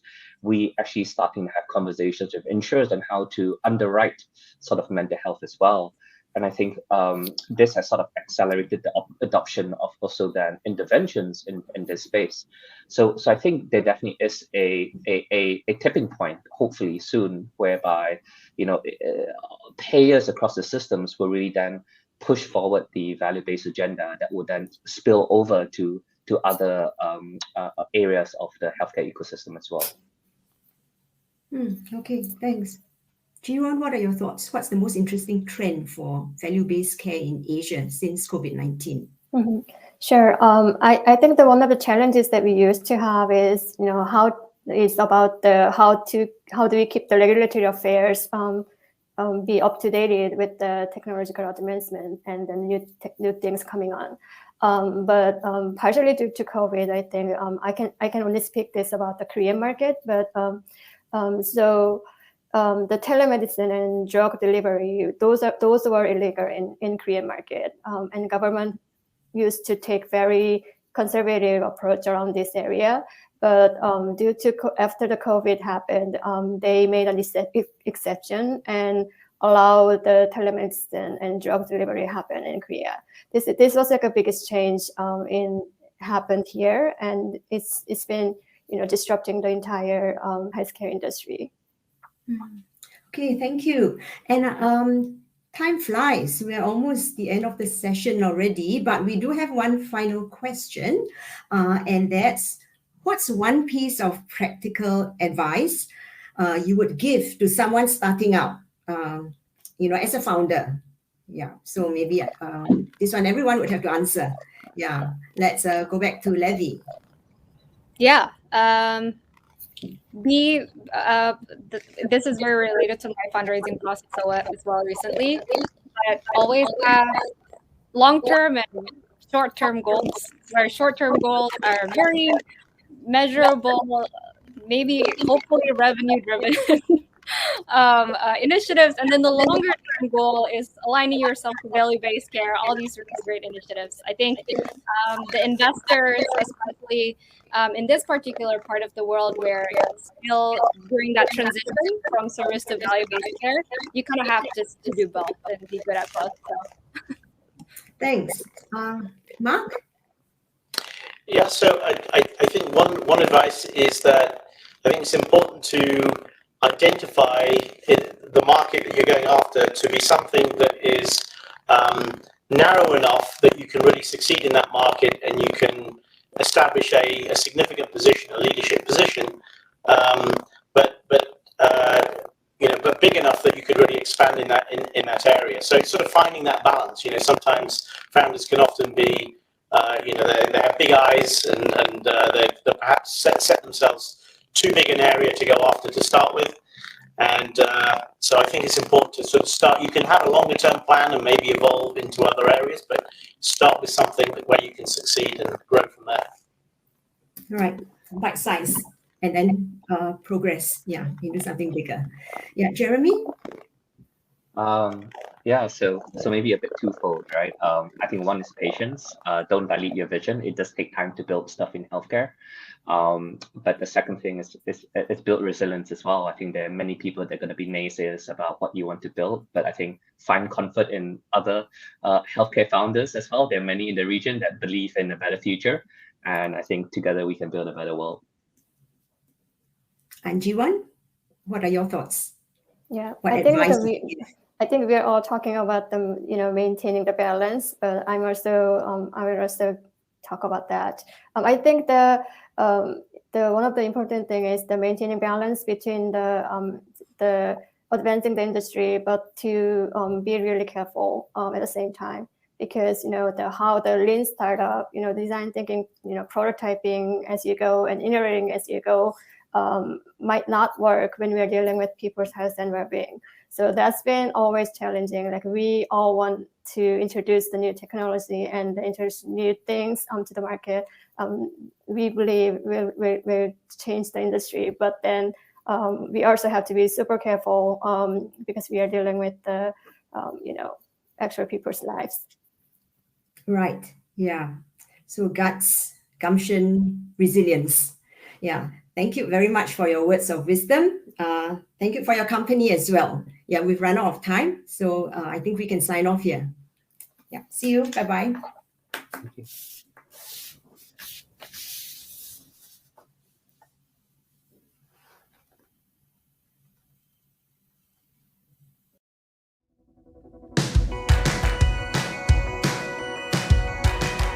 Australia, a top investment destination. Take a look. Australia's resilient economy withstood the challenges of 2020. Now, our $2 trillion economy is forecast to grow faster than the other G7 group of countries. With successful export industries, innovative international talent, global connections, and a stable business-friendly economy, Australia is a great investment destination. Discover more at austrade.gov.au/benchmark-report.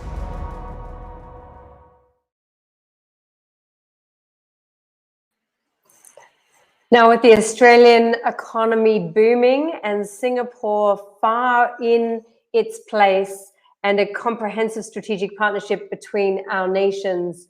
It gives us the perfect foundations for accelerating our founders. I'm going to hand over now to Betty's son, Lucas, who's going to lead us on the journey of empowering the data economy. Betty, thank you for your time.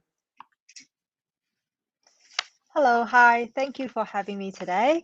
And thank you for joining the House of DeepTech Singapore Showcase.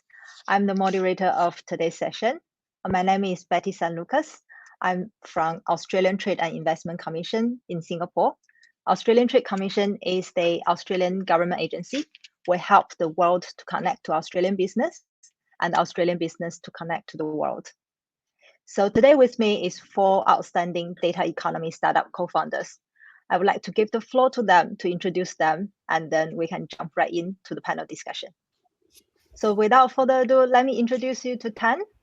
Tan, would you like to introduce yourself and share a little bit about Detection, please? Hi, I'm Tan. I'm the co-founder and CEO of Detection. So Detection is a Melbourne-based startup. What we do is we help companies using SaaS applications like 365, G Suite, Salesforce, and the like to use them with security confidence, and in the process, help them save money as well on licenses. Thanks. Great, thanks. Thanks very much, Tan. Welcome. And now I would like to pass it to Ken from the Hope.Tech. Sorry. So Ken, would you introduce yourself, please? Sure. Pleasure to meet you. I guess serial entrepreneur, long been focused in supply chain, healthcare areas, among other things. Hope in particular is a B2B healthcare supply marketplace that has created a sales tool to enable efficient transactions directly and amongst multi-stakeholders. So obviously many of the transactions that help us get our healthcare supplies to where we need it the most. And obviously excited to be supporting the vision and further understand how data can play an aspect of us better preparing ourselves as we're in different waves of pandemics or otherwise. Perfect. Thanks very much, Tan. Sorry, Ken. And now I would like to introduce us to Mike from Truth. Over to you, Mike. Hi, Betty. It's a pleasure to be with you here today. My name is Mike Simpson. I'm CEO and co-founder of Truth. Our mission is to deliver the world's most secure, accurate, and user-friendly digital identity services. Basically, we specialize in verifying the identity of humans in online interactions, which is critical for empowering the data economy, particularly given the recent rise of deepfakes, ransomware, and a wide range of other cyber attacks that are facilitated by identity theft. Perfect. Thanks very much, Mike. And last, but certainly not the least, I would like to introduce us to Josh. Josh, over to you. Thanks, Betty. Pleasure to be here with everyone today. I'm the co-founder and COO of LimePay, which launched in Australia in late 2019. And together with our team in Sydney, we created the first white label digital payments platform in the APAC region. LimePay is a brand first white label payment solution. We exist to help brands to foster better relationships with their customers via the transactions they make with them, however they pay. Thanks, Perfect. Betty. Thank you, Josh. All right, very welcome to all of the panel members. And now we can dive into our panel session. So many people have described data as a new oil or the currency of the future, because data is the essential source for innovation, job creation, economic growth, competitiveness, and social progress in general. So our panel has very different area of expertise in big data. So let's kick off with a question to everyone. What value in data is your company unlocking in the industry that you are in? So Tan, can we start with you first? Right. Okay. So we are a security company. So I'm going to be a little bit jargony here by mentioning sort of a phrase, security posture data. But basically, it's data that underlies the security wellness, the cybersecurity wellness of your company through the true risk of your systems, your humans, and your endpoints. Yeah. So that's the data that we building, and we're hoping that there are ecosystems that would benefit from the data to better, the supply chains to better the value of cyber insurance policies and all that for organizations. Great, awesome. Thanks very much, Tian. And now I would like to pass to Ken. So same question to you. What value in data is your company unlocking in the healthcare supply chain industry? For us, there are multiple levels. I think first is the way that we can ultimately aggregate the demand for healthcare supplies. Ultimately, that demand is something that is often publicly posted across multiple portals, individual different RFQ sites, but aren't really aggregated in a way that you can see that demand at large, both in terms of the ability to allow for direct action by suppliers on that product demand, but likewise to be able to understand larger ebbs and flows of demand in a regional basis. And then I think on the other side, looking at the supplier aspect of it, is that there's no one who's really created a unified and live database of active suppliers who have fulfilled on contracts. And so understanding those suppliers that have fulfilled on those contracts, what the types of ultimately deals they've been part of, helps to create a validation proof as to what are tier 1 suppliers and those who are acting day in, day out to serve on tier 1 buyers. Sounds really, really interesting. Thank you very much, Ken. And now I would like to pass to Mike.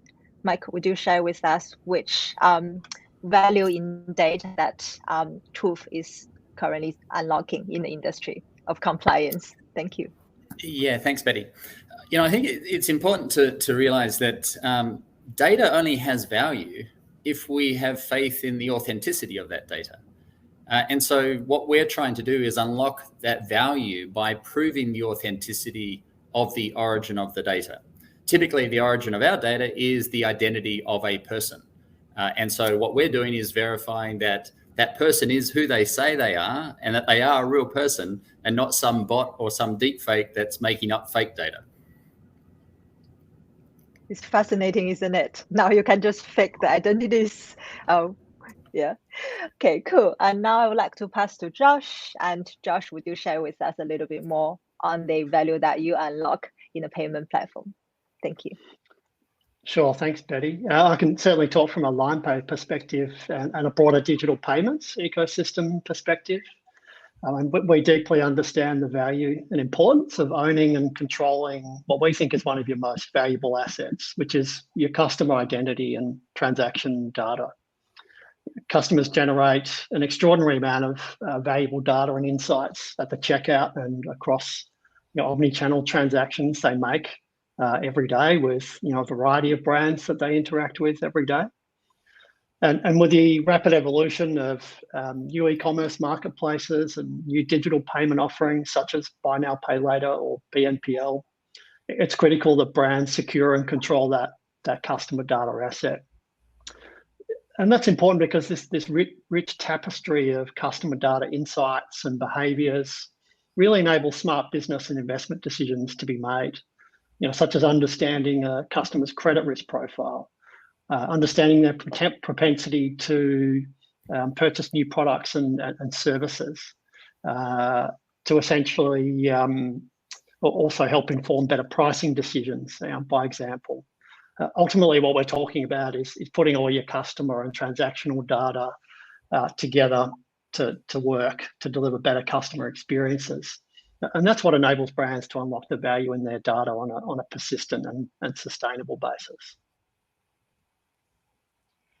Thanks very much, Josh. So now let's maybe dive in a little bit deeper in the industry that you are in. So let me move back to Tian first. So Tian, just now you mentioned about the security posture data, and this is such a hot topic in town right now. So maybe you can give us a few examples of how detection actually really utilize your current solutions to help companies, especially to understand their weakest point at this point to do to recovery and to help on the security. Thank you. Yeah, thanks, Betty. So let me just start with a sort of a general context where we are today. We're in an era of cloud adoption. Whether or not we like it, COVID has definitely fast-tracked this. And so around the world, many organizations are adopting SaaS solutions like 365, Google Workplace, Slack, Zoom, Atlassian, whatever else you name it. There are probably 20,000 SaaS solutions out there. And unlike the past, where the ownership of tech solutions was centralized, it's no longer the case today, because it's business teams that procure and manage their own SaaS solutions. So you got a very decentralized ownership model in many organizations, whether they like it or not. Right. What we're seeing at every organization, in particular, SMEs and mid-market, is the rate at which the cloud is adopted or SaaS solutions adopted is outpacing the ability for them to keep track of what's going on, right? Keep track of risk, keep track of all the issues. And for example, you can adopt officially, the Office 365 application, but users may add third-party applications via a consent flow, and that's very easy for you to say, for example, we can download Calendly, right? And then we consent to Calendly to have access to our mailbox data, our calendar data in 365.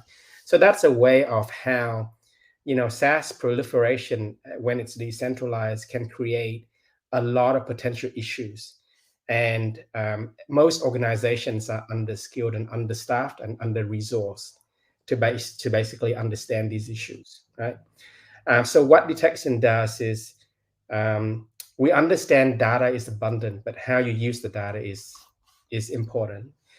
So we believe that for the mid-market customers, the SMEs customers that we are after, less is more. Right. So with everything that's going on, with everything that's going crazy in their environment, we distill all the data that's going on there. It could be external sharing of data. It could be, user misconfiguration data and all that. We distill all the data and contextualize the data into risks that organizations, that the teams, the lean IT teams, the team security teams can act on. And that could be simply as reclaiming some licenses that have not been utilized for a long time. Could also be, reducing the number of admins out there in certain platforms, because you don't want to have excessive permissions where people can just clone themselves.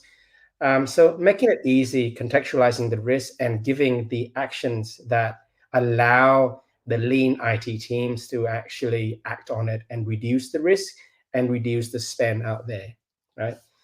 Now, that's for the direct customers that we're helping around the world. And as you can see, it doesn't matter whether you are in the US or in Singapore, in other parts of the world, SaaS solutions are global, right? I think Office 365, for example, is probably the biggest app.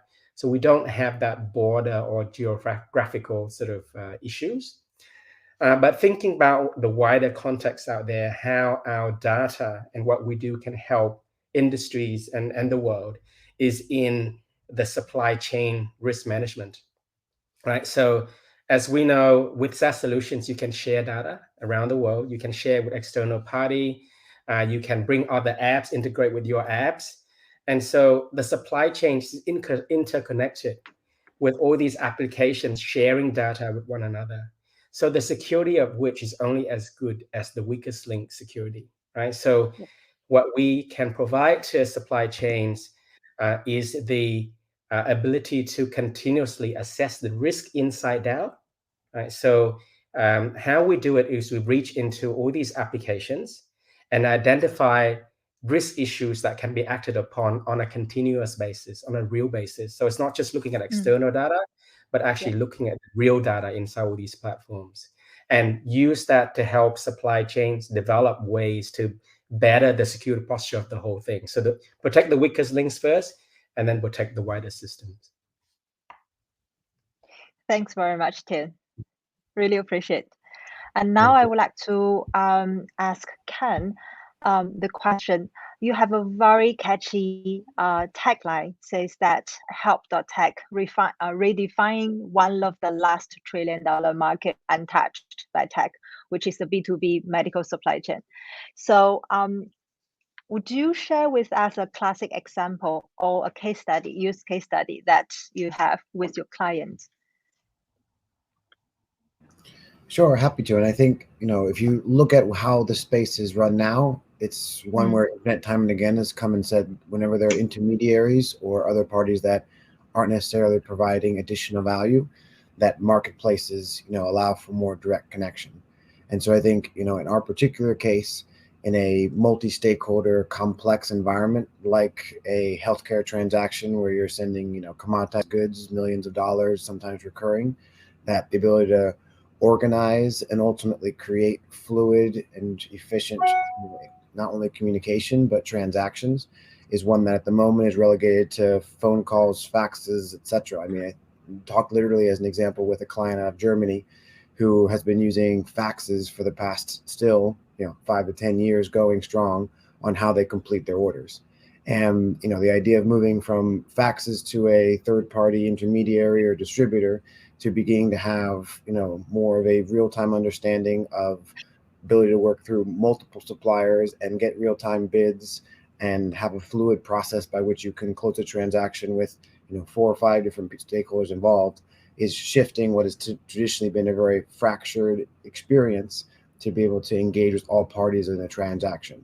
And so, for us, it's about transparency, efficiency, and really creating clarity in that process while allowing for one unified experience. So you're not chatting in this place and uploading documents over here and figuring out who's responsible for something else in sort of multiple flows, but able to, again, unify all of those actions into one central user experience.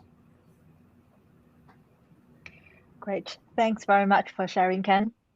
And now I would like to pass it to Mike. So Mike, I understand Truth is really leading the digital identity services world. And would you share with us one of the examples how Truth empowers financial institutions in the space? Thank you. Yeah, thanks, Betty. The fundamental problem we solve is verifying the identity of the human behind the device. In other words, we prove that you're dealing with a human and not a bot or a deepfake, and that you're dealing with the right human. And so this is critical in many use cases in the finance sector. Perhaps the most obvious use case is the need for financial service providers to comply with AML CTF, anti-money laundering and counterterrorism finance laws. And particularly in relation to setting up new accounts, but also in terms of authorizing payments, large payments, particularly cross-border payments. And so what this requires the service provider to do is basically apply what's called enhanced due diligence. And that means that they have to verify the identity of the A party and the B party with a much higher level of assurance in order to prove that there's no fraud going on. So the problem with the current processes that's used by financial service providers is that it's far from optimal. And for most of those financial service providers, they have manual processes, they have large teams. And so it's not an ideal experience for the customer because they have to fill in forms and they've got to take phone calls in order to prove who they are. So basically what we do is we automate the process of that human verification. And we provide a much higher level of assurance in their identity. And the reason we can do that is we apply machine learning to multiple steps in that process. We apply it to the step of verifying the authenticity of the identity document that the user is employing to prove their identity. We apply machine learning to the liveness of the user in the moment that they're authenticating. And so as a result of that, we can streamline the process and take what is typically been, an hours or days long activity into a matter of seconds. And in doing so, also deliver a much higher level of assurance in the identity of the users. So that's the way that we're revolutionizing identity management in the financial service sector. Thanks very much, Mike. And now I'd like to pass it to Josh. So Josh, payment services is such a crowded place now, and LandPay has quite a good of success in Australia. And I would appreciate if you share with us one of the examples how LandPay bring brand closer to the customer. Thank you. Thanks, Betty. Yes, it's an incredibly competitive space, particularly in the buy now, pay later space in Australia.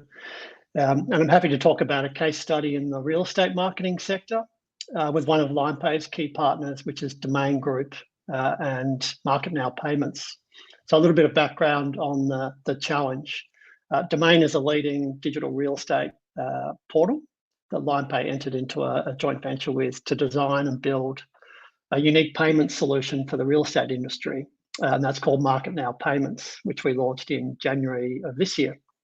One of the key challenges that real estate agents and property vendors face is the mistiming of cash flows, as property marketing costs need to be paid upfront when selling a home. And sometimes that can range up to 25,000 right up to 50,000 Australian dollars.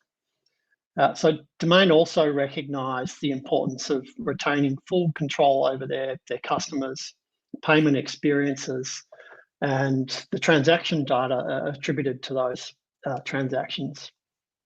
So with that challenge in mind, we designed a white label solution with Domain, built off of our core platform, that simply delivers a frictionless payment capability that meets the needs of both the real estate agents, the vendors, and Domain.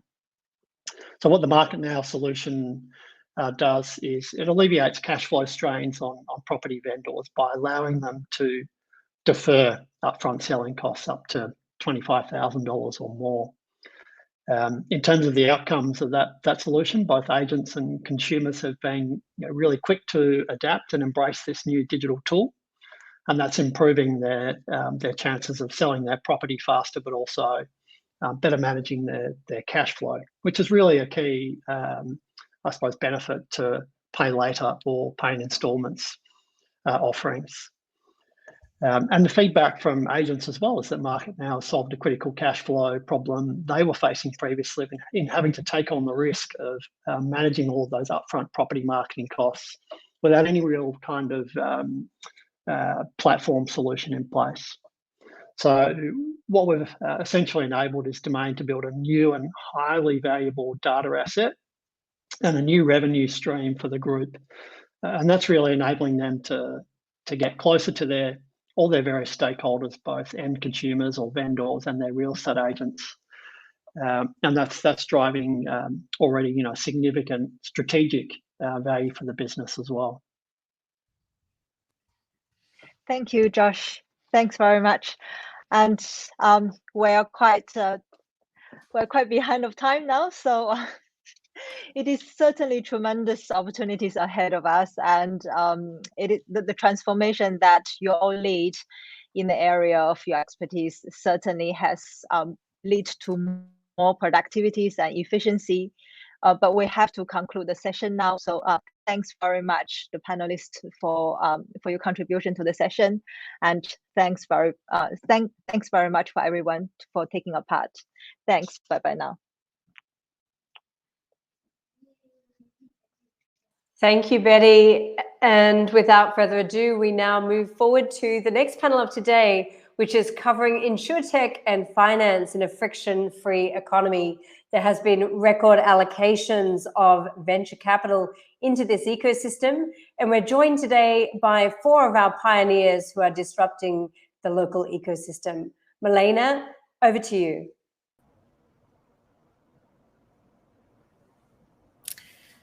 Hello, everybody, wherever you are in the world. I hope you're feeling as Christmassy as my top is today. My name is Milena. I work at RVC, which is a climate-focused fund. But before you wonder why am I here, I worked for 16 years in investment banking and wealth management, and have invested in about half a dozen fintech startups. So what I would say is that fintech has definitely delivered on its promise to contribute towards a frictionless world. If you look at just the last 10 years, the way we pay for things, the way we transfer money to each other, the way we invest and the things we invest in, the way we interact with banks and our insurers, and the way fintech empowers the unbanked has been just seen tremendous evolution. Less friction, cheaper, faster, more relevant. And fintech will continue to be ever more seamlessly embedded in so many aspects of our life. I would like to invite my wonderful panel of 3 very diverse startups, 4 very diverse startups. And I'm looking forward to touching on a number of different topics, which reflects the variety of the panelists. Hello, Rosalind, Jason, Justin. And Hi. if I start, hi, how do you like my talk? It's lovely. It's much brighter than mine. Sorry, I could have done better, but I do have a little sharing is caring here, so hopefully I'm doing okay too. Love it. I got the colors, you've got the message. Could I ask, by starting each of you, to just give us a 90-second introduction of what you do and your vision? And maybe we'll start with Rosalind, because you're on top of my screen. Sure. I used to run for the largest global broker, and one of my Chinese clients told me that they bought insurance, but they found too many late-stage cancers. And they asked, why can't someone also connect the health screening and the disease prevention on top of insurance? So that's what I did. I built an employee benefits wallet and connected it to insurance companies, to all the doctors, the telemedicine, the health screening, and the wellness services, so that companies can start controlling their healthcare costs and employees can actually tailor to their health needs and their family. Definitely reducing friction, isn't it, Rosalind? Yes. Justin. Yes, nice to meet everyone at this conference. So I'm Justin, I'm the co-founder and CEO of Pushers. We provide the picks and shovels for sneaker resellers via our managed marketplace by supercharging the resale operations process for resellers. We help sell thousands of sneakers a month in Australia and New Zealand. We also provide a compelling liquidity proposition, which also increases the turnover, and it's underwritten by our Pusher Sneaker Fund, the world's first sneaker investment vehicle, which has achieved over 60% growth since inception 14 months ago. I'm happy to be here as well. Justin, you're exactly what I said. The things we invest in have changed so much over the last 10 years. I have follow-up questions for you, but let's get to Jason first. Yeah, thanks. Great to be here. Jason, co-founder of Cake. Our vision is that many, if not most, equity transactions for private companies can take seconds and be fully digital and cross-border. So like buying shares using a share trading account. Until recently, a private company equity transaction was very manual process with accountants, lawyers, emails, spreadsheets, PDFs, and it would take maybe 3 months, 6 months maybe. This cost excludes many and limits the availability of capital to people that need it to build the amazing new businesses that our society and future require. So, the future cannot and will not be this way. We've built Australia's leading fintech for managing equity for startups. We specialize in software to streamline funding, employee options, and we're building some secondary market features next year as well. So we improve access to finance for many early stage ventures. We speed up and save them cost for their funding transactions, and we give access to equity for their employees all around the world. So yeah, we think it's an amazing purpose and mission to tackle, and we can help provide access to equity and finance for so many more businesses globally. And I'm sure so many of the founders agree, because these are the kind of things they do not want to spend time on. They want to be spending time on building things rather than thinking about how to set up an ESOP or deal with a shareholder agreement. 100%. Yeah, they do not want to be talking about or doing this stuff, but it's so important and they need to get it right. So yeah, we're really happy to be able to help them out. Yeah. Yeah, fantastic. Maria, welcome. Hi, good morning. Will you tell us quickly what you do? Well, it depends where we all are, right? We're all over the world. Yeah, sorry for the delay, but I had just a technical problem, so I was not able to join early the session. So sorry about that. All good. So about me, I'm Maria Messina, CEO co-founder of Dakko. Dakko is a financial technology startup, an early stage startup with a focus on health financial wellness services. We launched Dakko Wellbeing, our platform of health and financial wellness services for SMEs, employees, and their families in emerging markets. So we aim to improve people's well-being across the three critical domains of life: finance, health, and wellness. Our path towards well-being starts from financial well-being. So we aim to empower people to make informed decisions and have the financial freedom to make choices. And once they achieve financial well-being, we will encourage them to take care of their health well-being. So we want to be more than a platform that connects to bank accounts by creating customer engagement and improving access. We want to lead our users to better financial health, especially for those who need it. And right now, we launched our solution in one market in Southeast Asia, which is Cambodia, and we have a business partner. And we are working on ongoing pilots to improve our solution, to collect feedback from real users, and even use this data to plan our development activities in Southeast Asia, where we are looking for partners right now.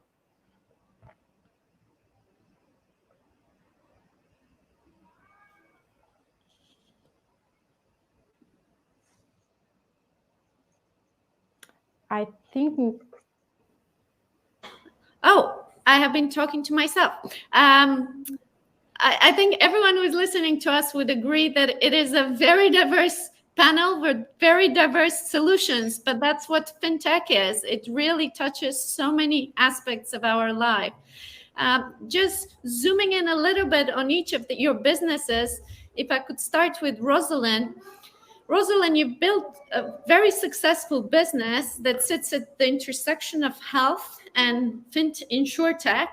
And now you have already over 1 million users in 20 countries. But your journey has not been a completely straight line. Could you tell us share with us how the strategy of CXA has evolved over the years, and what were the triggers for some of the changes you made on the way? Sure. We started with our own insurance brokers, and that's where we won 500 of the largest companies away from the global brokers. And during COVID, what we discovered was that finally the insurance companies have the urgency to go digital. So we sold off all of our brokers. We just finished selling off China. And we doubled down on white labeling for the insurance companies. So HSBC launched this year, and within 6 months, they onboarded 200 enterprises in the midst of severe lockdown. So 80,000 users using our platform. OCBC Bank just won 10,000 new retail clients. The hottest seller is pre-departure COVID tests with travel insurance. We work with the largest payroll company in Southeast Asia to cross out insurance and wellness to their 2 million base. And now the government is talking to us about becoming the workplace wellness, workplace health platform. Start from health screening and improve their health. And we're about to join forces with a population health analytics company so we can provide feedback if you have diabetes, hypertension, obesity, on what to do. And we're helping to move companies to value-based care, where it's based on outcomes and not just doctors and hospitals pushing drugs, procedures, labs, bigger rooms. So that's where we're heading. So yeah, now we're white labeled for the insurance companies' largest clients through their banks and their payroll companies. It sounds to me that you've chosen the path of distribution, big aircraft carriers, but yes, offering much deeper solution, a more comprehensive offering. Yes, deeper and wider. That's what happened. Yeah. It just kept going. Makes sense, Rosalind. Well done. Jason, you already work with thousands of startups, and as we discussed, you've reduced friction on how they raise capital, how they set up their ESOPs and more. And you're already now working in a number of different countries across different continents. Can you share with us what has this regional expansion been like? What are the lessons you've learned from your journey so far? Yeah, absolutely. Our view is that the venture space in general is globalizing fast. And at the core, how equity is used globally is very, very similar. And that the global venture space and the tech space will continue to benefit from standardization and technology, which of course we aim, to be a big part of. And what I mean by that is there's two real parts to managing equity and helping, all these early stage companies save time and money and get that funding a lot easier. And the first part is, I guess, making sure that, you have the ownership right, the actual, who owns what, is the investors kept up to date, investors have access, employees have access. So it's much more of a communication and record keeping aspect, which is obviously very important. The second part is the technical complexity that each country will bring. So each country obviously has its own legal, tax, and compliance regimes that the startups must also navigate really well. Look, it's been really exciting and interesting, I must say, on a personal perspective. Recently we've been giving presentations to investment and accelerator cohorts with companies based in Singapore, US, Bangladesh, Myanmar, the Netherlands, building relationships across the tech and venture ecosystem in Singapore, India, UK, and the US. So, really being a huge eye opener, culturally and how businesses operate. And, the Cake team are really loving that. Our solution's been really well received as well. We do save a lot of hassle and money for startups and investors and help, get through these early rounds, in much better shape. So that's been great. And we've always wanted to be global, right since day one. So about 4 years ago, we were looking at countries where we saw leadership. The US and UK are probably the most advanced when it comes to, technical solutions, software solutions to manage, early stage equity. More recently, Singapore has become, a bit of a powerhouse in Southeast Asia, and we're really enjoying the progress and the energy that's happening up in Singapore as well. So we started actually expanding in June. We went live in August. So we have quite a few customers up in Singapore already. Such a free and open financial system there. Tremendous growth. Then this month we went live in the UK, India, and the US. So it's been a really huge quarter for us. And wow, we've you're done moving something fast from country to country. Yeah, like this is something that we worked out. So the competitors, there's some really good companies out there doing this, like Carter in the US and more recently in Singapore, they're doing great things. Capita down there in Singapore, CapDesk over in the UK. But we specifically decided to be very flexible so we could expand internationally very, very quickly. And it's been a fun 6 months getting it all going.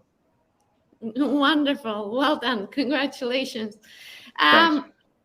Maria, you are working on, again, you are bridging health, insurtech, and fintech, which is super interesting.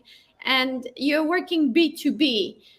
What has, if you're thinking about your work with the corporates, what advice would you give to medium-sized corporates when they face insurtech or fintech transformation, or when they have to work with young startups with yourselves and collaborate with them? Well, I start from the consideration that in order to succeed in our space, establishing collaboration with key players is really key. Now, I think compared to the past, this sense of competition between large companies, and when I say large companies, I refer to banks and insurers, and new entrants like insurtechs and fintechs is over. In my experience, I can see that large companies are more willing and open to partner with startups like us, with young startups. And one of the reasons is the flexibility. So we can offer, we have that agility to pivot our operations in order to offer customized services as our customer needed. And this is one of the key benefits. In our case, we look forward to work with corporates, but also with banks and insurers, as we aim to offer our solution as an alternative channel for upselling their financial services and eventually co-develop even new services. And why this? Because one of the value we can offer to large companies is definitely data and customer insights. Now we are navigating and we are trying to enter in new markets in the financial inclusion space, where most of the times big players, financial institutions, have still untapped potential, and there is still a large population of underserved. So working with corporates, small, medium enterprise, we will try to solve their pain points. And with our solution being an alternative channel for large financial institutions, we can make experiments at lower risk in order to provide more customer insights on this new population, and in order to improve the customer experience, but also to acquire new customers. So I think the kind of benefits that we can offer through our solution, and especially for banks and insurers, is to try to increase their sales volume in new markets, and even improve value engagement by offering an attractive proposition on health and well-being for small, medium enterprise, and provide better customer insights in new markets. Yeah, no, actually, in emerging markets, I feel they can leapfrog a lot of steps sometimes and create this integration a lot faster. Because we're running out of time, I'll jump to Justin, who has this super exciting new investment asset class, which is the premium sneakers, which have now become a $10 billion segment, the secondary sneaker market. So not to be underestimated. And tell us a bit how you came up with the idea. How has it evolved? What are the key trends you are seeing in this super exciting space? Yeah, so it actually just started with me putting out a tweet out there. I was like, hey, would anyone be interested in doing this? And, at the time, we didn't know how we'd make it happen. But we had really great supporters and backers that came to us and was interested and was happy to give us a shot. And so, we figured out a way to make it happen. And so what we ended up doing was actually using a lot of the data from our platform, from our marketplace, to figure out price arbitrage opportunities for sneakers. So we realized that actually, with the data that we had, we can kind of understand the pricing action and the volume action of certain sneakers. And when something's trending or something's coming through an uptick, we're able to snipe in and buy out those sneakers and then sell them for a high price later on. And for us, it's a very similar strategy to a lot of equity traders who are finding undervalued assets and jumping onto them to have higher to receive a higher return. And for us, what we've learned as well is that the sneaker market is still so nascent. So I know that Cohen's investment bank has mentioned that the secondary sneaker market will be around $30 billion USD by 2030. And if you think of investment assets like gold, a lot of people who invest in gold aren't actually holding gold. So when you're buying gold on the market, you're not getting gold bullion sent to your house, right? So for us, what we're trying to actually build is a platform to allow people to invest into a portfolio of sneakers and be able to do that without actually touching the assets themselves. So we provide cold storage, we handle the logistics of these sneakers, and then also we provide the liquidity behind that. And we're seeing the market growing really quickly. We're growing really quickly as well, and we think it's a really exciting opportunity, especially when people are looking at alternate assets to invest in, such as NFTs as well, and other collectibles. Guys, I can talk to you for an hour more, and I have so many follow-up questions, but we don't have more time. Pleasure to see you all.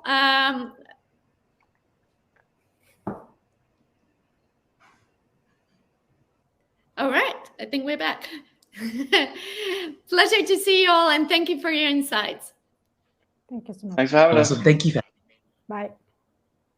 Fantastic. Thank you, Milena. And moving on to the biggest challenge we all face in Asia, feeding the next 1 billion of our population. It's my great privilege to welcome to the stage Al Fullerton, Mandalay Venture Partners General Partner. Welcome, Al. Thanks for taking the stage.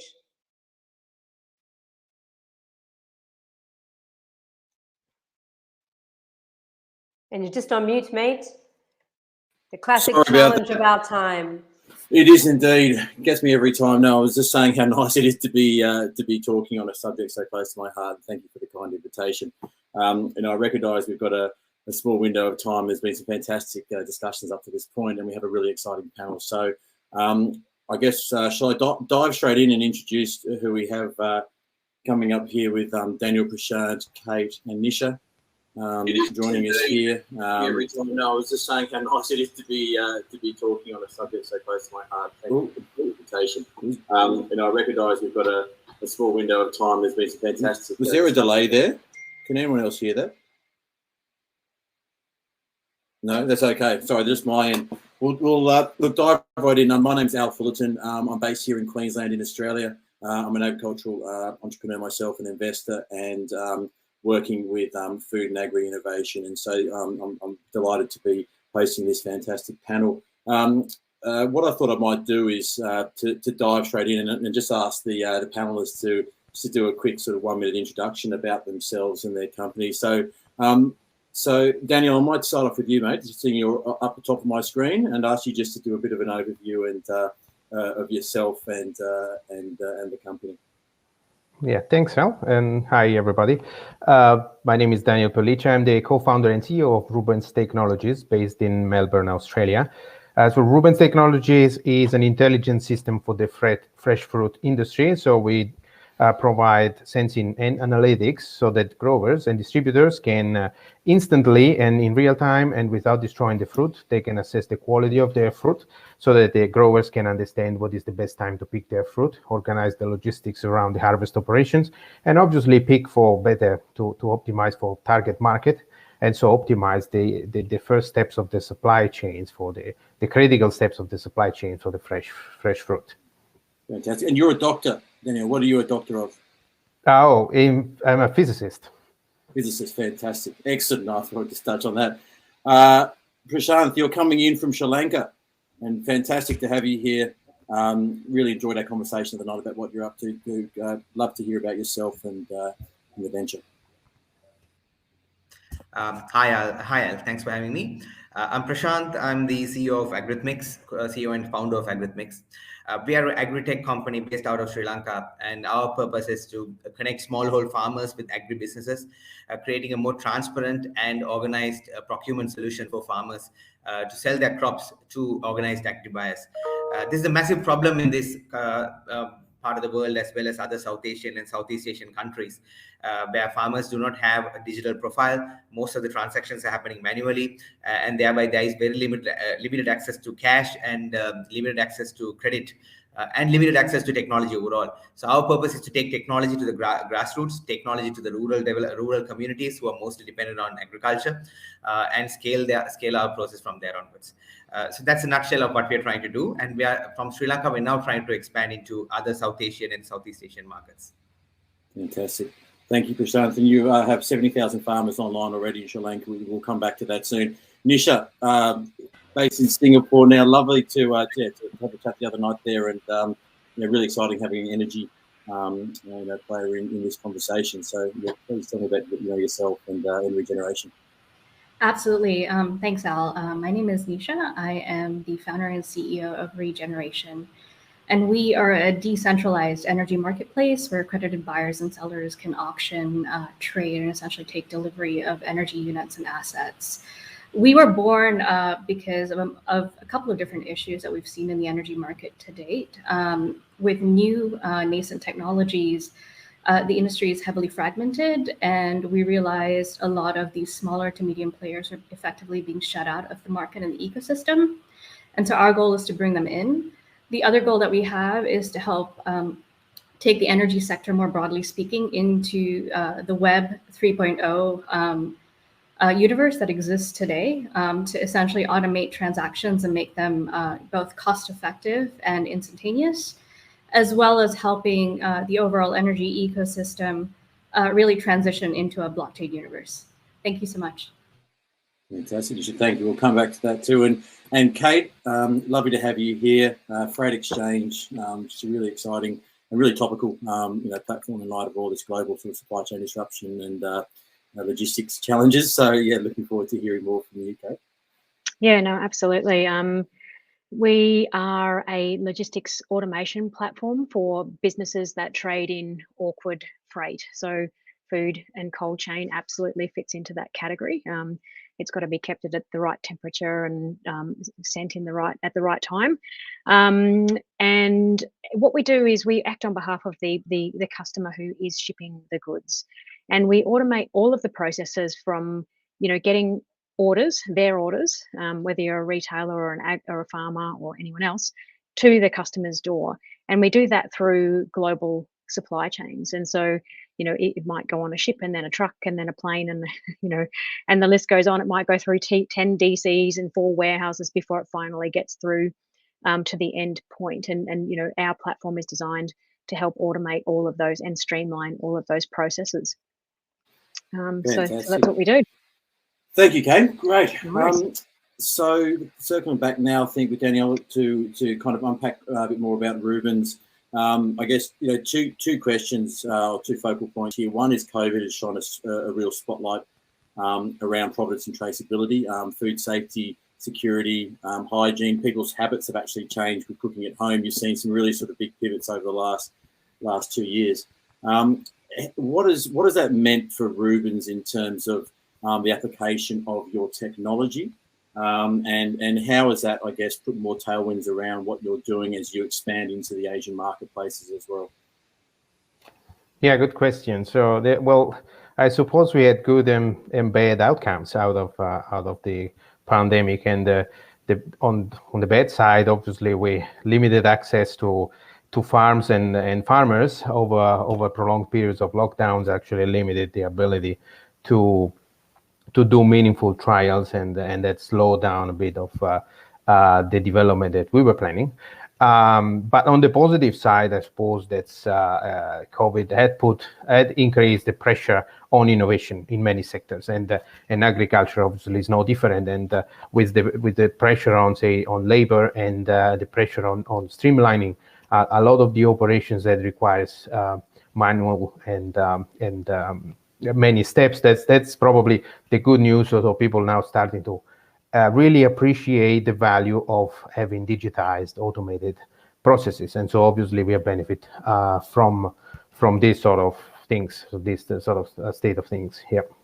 Absolutely, and excuse me, this supply chain audit now is so important. People want to know this source of truth, where things are truly coming from. And it's probably good to give it over to Kate, who's obviously kind of the coalface of this, where you're actually getting the produce that Rubens is authenticating and quality checking, and how do we get that out to the masses? How do we utilize your tech to be feeding the next billion? Yeah. Oh my God, it solves such a huge problem. The work that Danielle's doing, having that provenance and and also just the one of the problems that we solve is really just the digitization of logistics and transport.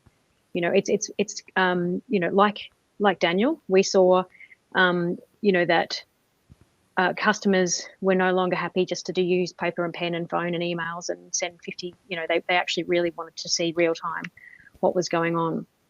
And by having these technologies that like Daniel is creating, it actually gives us and our customers so much more opportunity to streamline things even more, because not only can they see what's shipping, where's it got to go, and how do we move it, but also the provenance and all of those tags that we need to have through a food supply chain.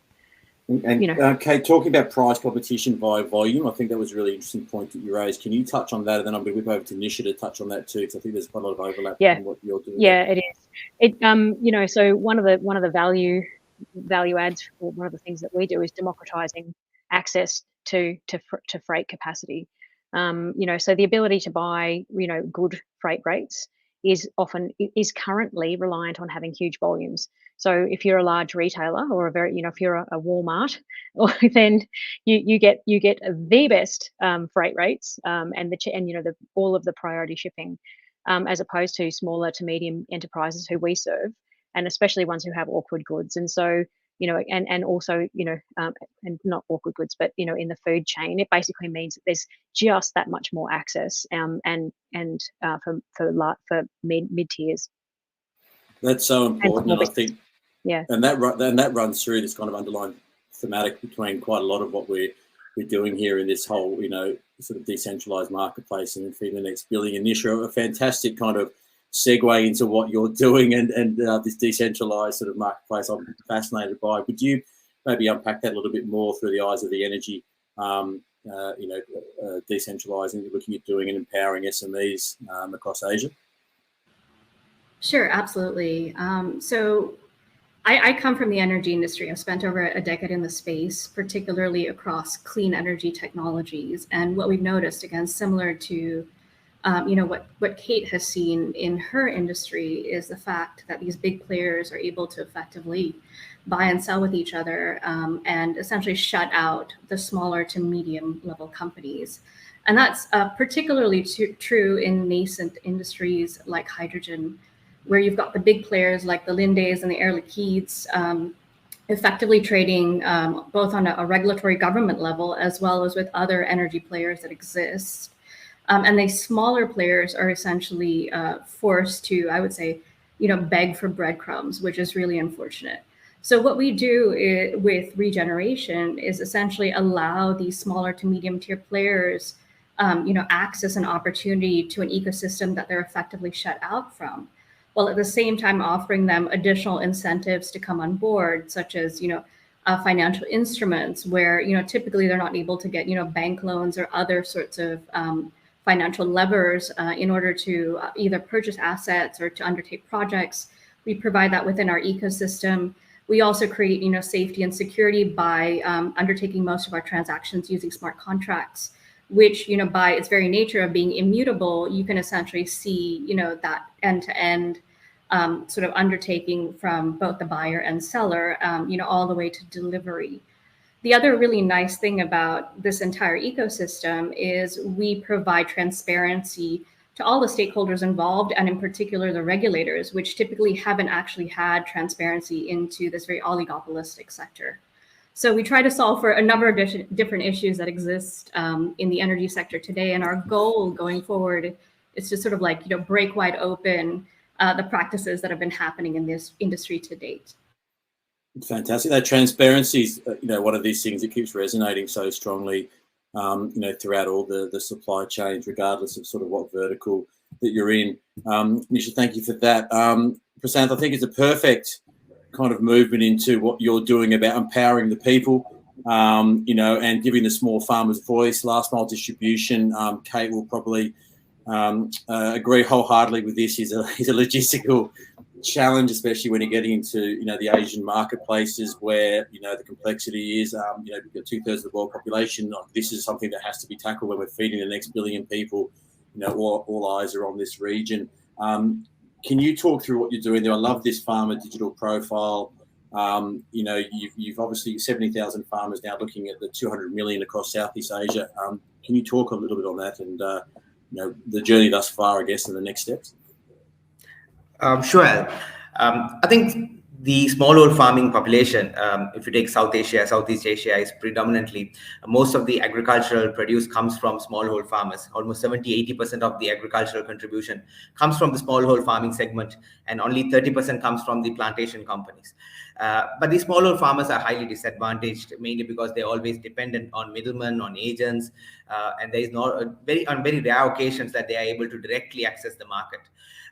So in the occasions where they are dependent on a middleman or agent, That is where we come in. We provide technologies where we digitize the agent's activities, get it organized. So there is traceability, there is transparency on the farmer's transaction.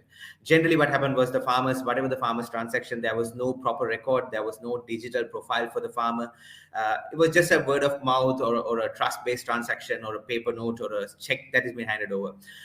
We are in a position that we are able to provide a more digitized procurement process with the help of IoT, providing IoT-enabled digital scales for payment, quality assessments using mobile applications, fingerprint authentications, so that the farmer is protected and the farmer's contribution or the farmer's transaction is verified, which also then creates the farmer's digital profile as well as starts tracking the farmer's production capacity, which can then be led towards more organized lending or organized access to credit, whereas currently more farmers are more dependent on unorganized loan sharks or unorganized lending behaviors, where they're paying a very high amount of interest, especially in this part of the world. So we are in a position to create a digital profile for the farmer, create more transparent transaction for the farmer, and thereby giving him access to cash and credit more in a more organized way. So this is essentially taking technology to the rural villages, right? If you take most of the farmers, they come from very rural areas, deep interior areas with very limited access to technology, very limited technology infrastructure.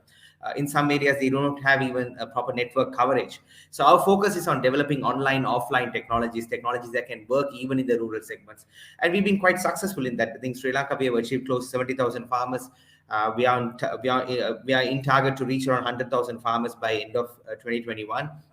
And then we also plan to expand outside Sri Lanka into other Southeast Asian markets to take these technology benefits to the farming population across Asia.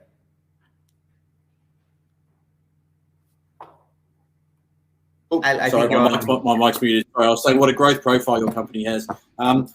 The conscious of time, what I think is fascinating and what I love about agri-food innovation is the cross-pollination of all four of your innovations and how they could actually work together to empower the masses and feed the population. I think it's fascinating that the application of how it can work from farm to fork is there, and you should be able to actually get that get the actual power in there and the energy to actually provide all these things around connectivity.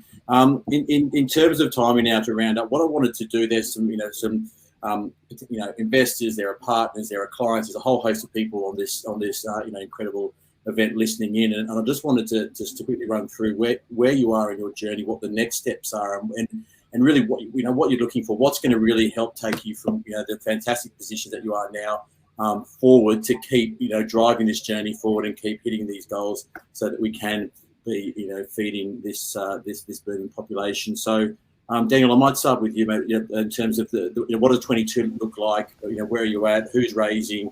Who's looking for partners? Let's just get it out there and to round this conversation out. Yeah, excellent. Well, we are rolling out our product. So 2022 is the year for us. We are looking at having early adopters in growers and distributors actually start using our product on a regular basis, and so establishing those workflow that can be simplified using our system. And at the same time, we are trying and raise capital to actually go to the next step of commercialization. So we are looking for partnerships, strategic investments, and especially partnership outside Australia. So that is definitely one of our goals, to actually have meaningful relations with outside Australia that enables us to roll out in different contexts. So Rubens is designed to be actually of wide use in most crops, especially fruit. But and that's the power of the work we've been doing in the last probably couple of years. Yeah. And you've got some fantastic names here in Australia in terms of industry validation. You're working with some really great names there, which is really powerful when you're looking at both investment but also strategic partners offshore. I'll go anti-clockwise. Kate, what's 2022 look like? And 2022. So in terms of we're in the growth or scaling up phase of the business. The product is fairly mature, and we are definitely capital raising, and that's to get into to 3 new markets. We're only in Australia currently, and so we are looking for strategic customers, strategic partners who can help us really, to really grow, and obviously capital to help us do that as well. Fantastic, that's great. Nisha, what's in store for Regeneration? Absolutely. So we are actually at the very early stages. We're going to be launching our final product in the first quarter of 2022. We're also in the midst of actually working with 3 different governments here in the Asia Pacific region to potentially do pilot projects with them. So we're actually really, really excited about that. And we would love to work with strategic partners and investors to help us break into more markets, particularly Australia, as well as Japan and Korea, where the bulk of hydrogen production and the ecosystem is being built. And we're actually raising a fairly small seed round at the moment, and we would love to work with strategic investors who think that our journey is interesting, and we'd love to share more. Thank you. Fantastic, Nisha. Thank you so much for that. Prashant, what is the next steps for you, mate? It sounds like some exciting things ahead there. Yeah, so we just closed our pre-Series A investment round and currently in advanced discussion for our Series A, strategic investors for Series A to enter into the Southeast Asian market and the South Asian markets outside Sri Lanka. So we're also looking for potential partners in other Southeast Asian countries to take our products across any potential investors and then take it from there. So we have a good product, a proven product that works in Sri Lanka. I believe the same model can be applied in other parts of the world as well. So that's where our goal is, and we are looking forward to 2022. It's going to be a very exciting, very challenging year, and looking to scale from where we are right now. Fantastic. Well, look, as Leesa said, amazing founder delivering great impact, and it really is. And this is what I love about agri-food innovation is this incredible positive impact it has. And as we move towards feeding this growing population, the details of all these fantastic founders will no doubt be available to investors and partners and clients, and the employ you to reach out. And as who's been in the industry for a long time myself, the caliber of this panel is just exceptional. So just wanted to thank you all for joining, and wish you just having a most fantastic 12 months ahead. And look, Leesa and team, thank you for teeing this up. It's just been exceptional. Everybody, thank you, Al. And ladies and gentlemen, that marks the end of our panels for today. As you can see, these pioneers are advancing the regional global complex supply chains, improving our regulatory compliance, delivering more efficient financial and insurtech transactions, helping our businesses to digitally transform for efficiency and improved real-time decision-making, reducing our food waste, delivering clean energy on demand, anytime, anywhere, and improving our health and wellness outcomes, driving down chronic disease and improving the likelihood of saving lives in our great Asia ecosystems. I'd like to thank every panelist that has joined us here today for their time, their commitment, and their dedication to impact. And I'd like to thank you all for joining us in this conversation. Today would not have been possible without the generous support of our partners. A huge shout out to our team at the Australian High Commission for their support and generosity to our founders, to Fingerprint for Success for supporting our commitment to diversity, equity, and inclusion, to Beyond the Billion for helping us to harness with our networks $2 billion to invest in female founders, to our team at Global Green Connect, who are amplifying our impact, and to our team at TBLI, the Responsible Investment Network globally. Thank you for all your support as we move forward. And lastly, a huge shout out to our PERC partners who have provided their technologies to reduce the burn rate of our founders. Now, here at R3i, we are accelerating our founders for impact. We have made a commitment to amplify $1 billion of capital over the next 10 years into deep tech scientific research-based founders, with a view to helping them to commercialize, capitalize, and deliver R&D pathways internationally. Please join us at our hubs in Singapore, Luxembourg, and Silicon Valley, or reach out to any one of our venture partners in market. And we invite you to join us this afternoon, hosted at 2:30 p.m. CET, our Luxembourg Calling DeepTech Showcase. You will be joined by the best of breed internationally who are making their mark into the European Union via Luxembourg, our smart city capital of Europe.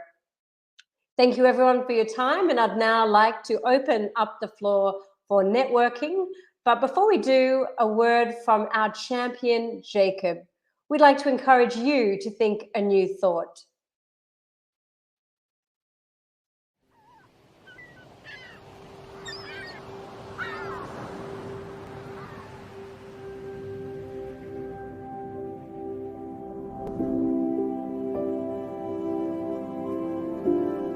As a man thinketh, so is he. We've all heard that before. Do we really believe it? Do we really grasp that this world we live in is a byproduct of who we decide we are?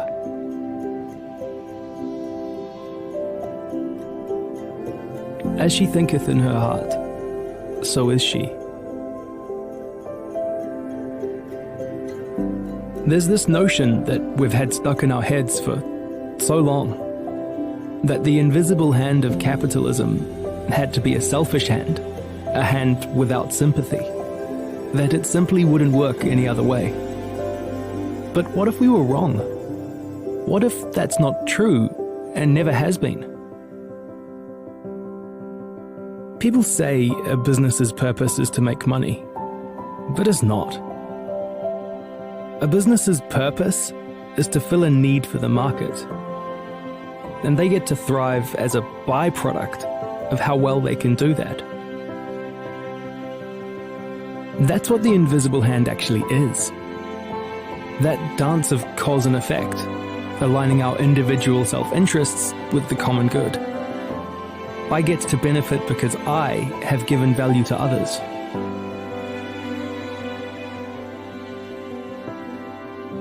Instead of comprehending that, we persisted in the comforting delusion that there was a safe distance in time and space between us and whoever might bear the pain of our choices.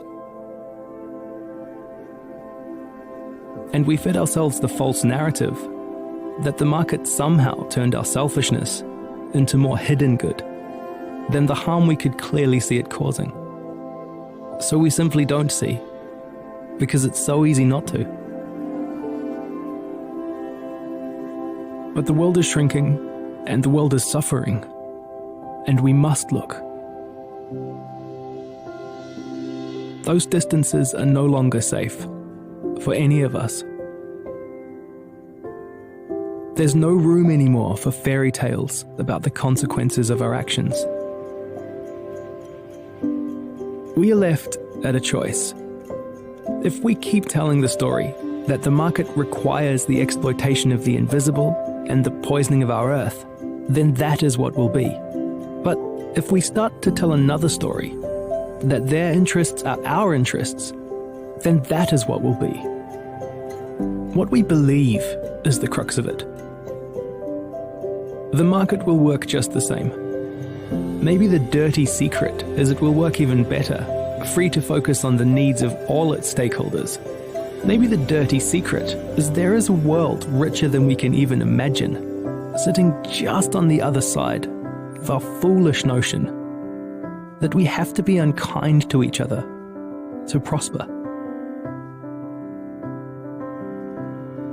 That is the secret, that capitalism, like any ism, is nothing more and nothing less than the magnifier of our intent.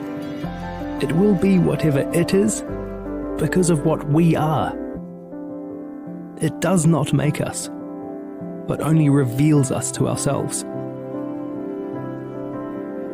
But if we quit now, if we stand by as innocents suffer and our world wanes, and say, the market can do so many great things, but not this one most urgent thing, then all we have revealed are the limits of our own vision and humanity.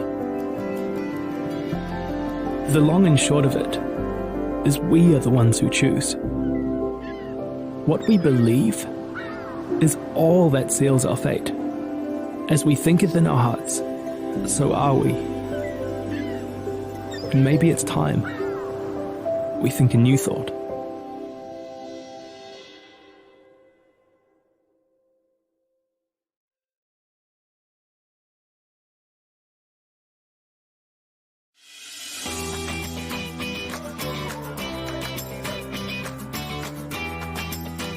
Here in Singapore, we are at the heart of something really special. Our fintech environment is booming.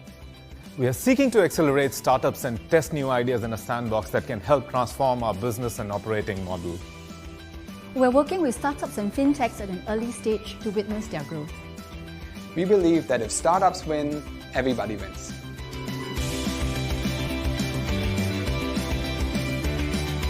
Singapore is a compelling place for fintech. We chose Singapore for our lab because it's a magnet for talent, the public-private partnership, and it's an amazing ecosystem. Singapore makes a lot of sense as a centre for emerging technologies like blockchain technology. It's very encouraging for fintech startups like us to be recognised by traditional financial players. We see a lot of opportunities for fintech in Asia, especially with the unbanked population of 1.2 billion.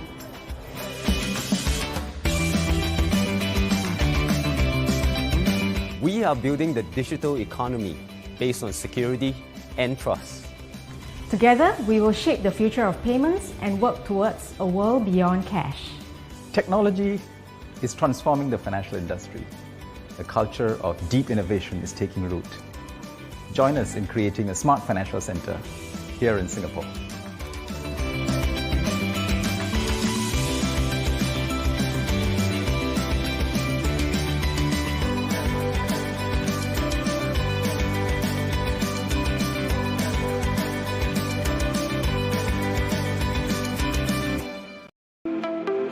The best and brightest in fintech starts in Australia.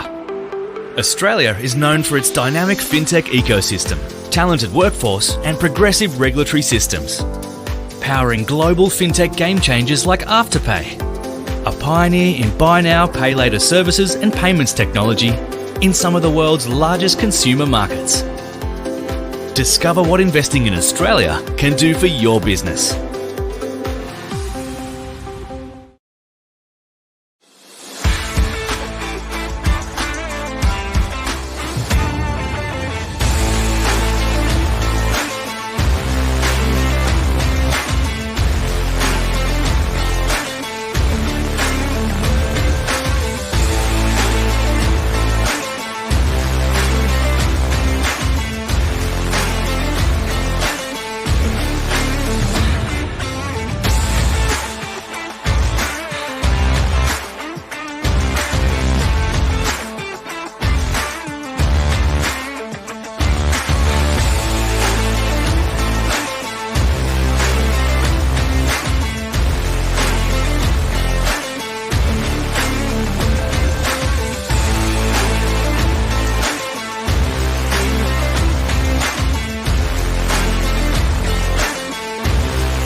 With our stable business and regulatory environment, skilled, creative and enterprising workforce, and our open economy, Australia attracts investors from all over the world. Our proactive management of the COVID-19 pandemic, our safe communities, and our high standard of living make us an even more attractive place to invest in these turbulent times. What does foreign investment bring to Australia? Technology and know-how are the bedrocks of the Australian economy, supporting 1 in 10 jobs, supplementing our domestic savings, and bringing us new technology and innovations. As Australia recovers from the shock of COVID-19, foreign investment will help us create new industries and new jobs to drive economic growth and ensure that Australians continue to prosper. Investment has always been a part of the Australian success story. It made us the home of the world's largest lithium-ion battery, the developer of the first needle-free vaccine for the Zika virus, a world leader in solar power farms, and a first mover in the circular economy with projects from Perth to the Latrobe Valley turning waste into energy. From Townsville to Kangaroo Valley, we have seen foreign investment reinvigorate communities, while venture capital from overseas revs up our startups so they can take on the world. It's not just new investment. Many international companies are reinvesting in Australia, doubling down on their initial commitments because they have learned that Australia always delivers. Investment is a key contributor to the Australia we all want, a nation with a high-tech workforce, with industries of the future and opportunities for young and old. A stable and prosperous nation with the capital and innovation to make the most of our resources.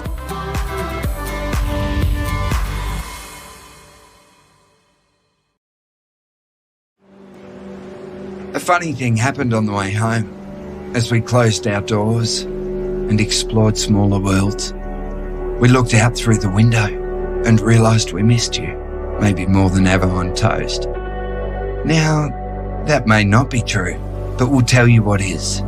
Staying connected to mates, it's just what we do. So, look, there's a quokka, roos running amok, furry friends high in trees and green shoots popping up. The fish are on a break from our sun-kissed bits. Whale sharks roaming quietly, our silence, their bliss. What else is going on? Well, the winds are yet sweeter. The grass is getting greener. Uluru is having a rest. The stars are still twinkling. Sun showers are sprinkling. The fruit is getting fat. The views are repainted. The horizon much lighter. There's plenty to like. There's plenty that's brighter. So that's news for now. Stuff that makes you feel better. There's a lot more to share to bring us closer than ever. With love. From Oz.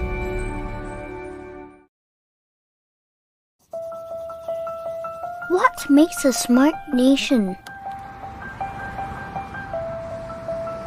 Is it convenience? So you can focus on what you need to do? Is it having more information? So you can make smarter decisions? Is it trust? Being certain of who you're dealing with? Is it progress? Discovering a better way to do things? Is it well-being? So you can put your mind at ease? Is it staying ahead? So we can become a bright spark in the world? So what makes a smart nation?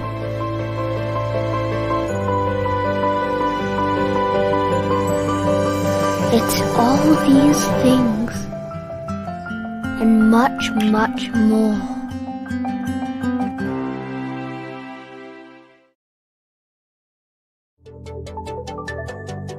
If you are an Australian scale-up that is looking to enter into Singapore or the broader Southeast Asian region, you can think about the Landing Pad program as the first step into the region.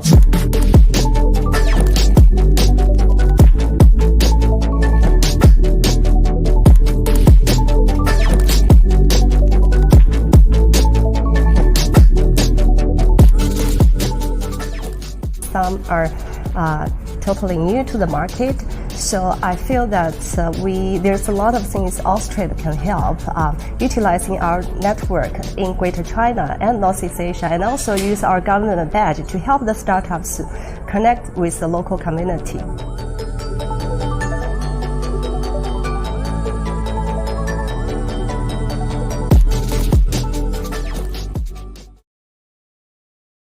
The day one we arrived, it was incredible workshops every day. There's a lot of business, a lot of money here, and it's just getting into those circles and being able to share the story. The purpose of this program is to help Australian-founded, market-ready, tech-relevant startups to explore opportunities in overseas market. Puts you miles ahead of doing it on your own. It's a really strong brand and leverage point for an Australian company to essentially gain some credibility. And instead of having to spend a lot more time credentializing, we can jump straight into business. Really, if you want to expand, Asia's a place to be, and Singapore's a great hub to start off with. And the food is good.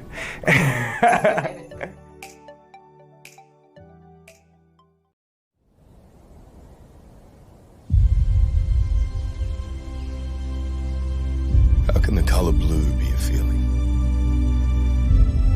Well, it's hard to describe, but it is.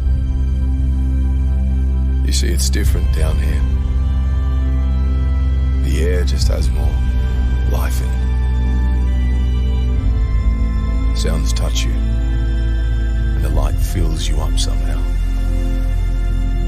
Yeah, it's a place that stays with you.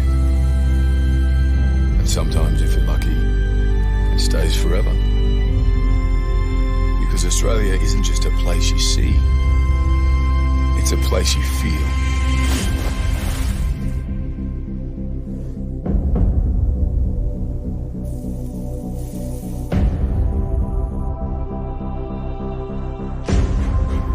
You've seen it all before, till you found something more.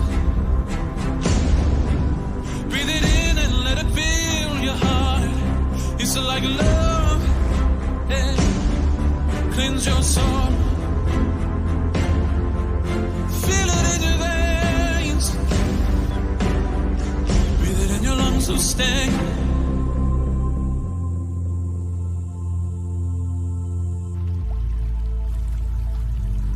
For the first time, it'll all make sense, you know. Yeah, you know.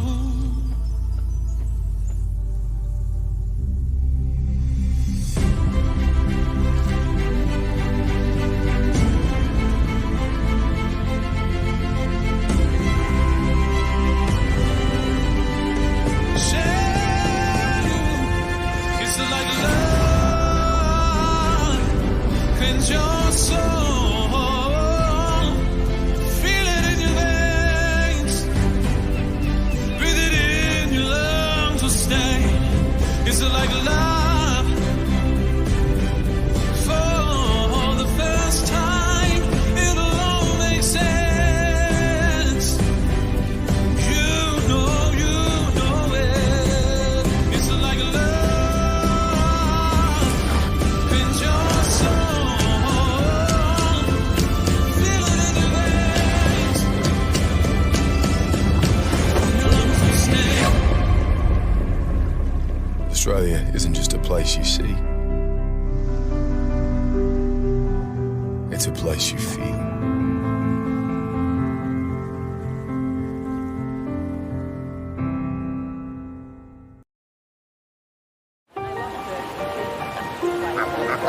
There's still so many reasons to visit Australia right now. Isn't that right, Barry? Carl? There's still tables with the best views.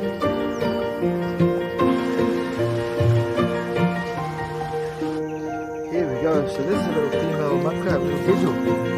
It's still the world's oldest living culture.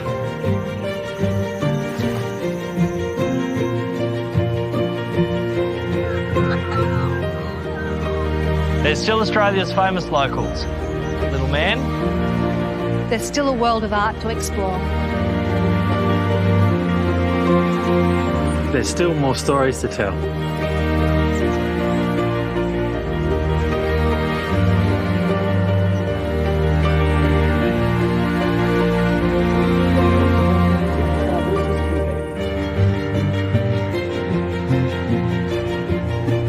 There's still delicious flavours that you haven't experienced yet.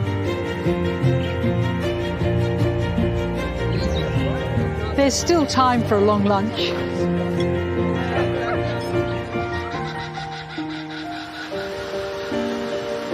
There's still... I'm not going to spoil it.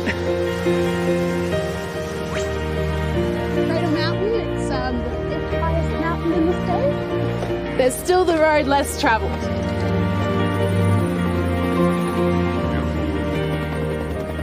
There's still the best seats in the house.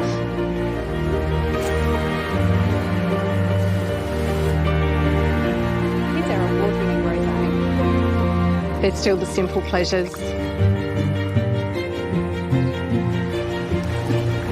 There's still the morning rush hour.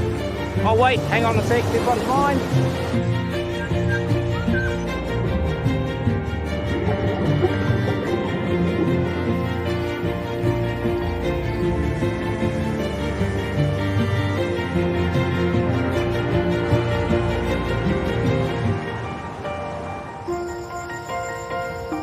Still nothing like Australia.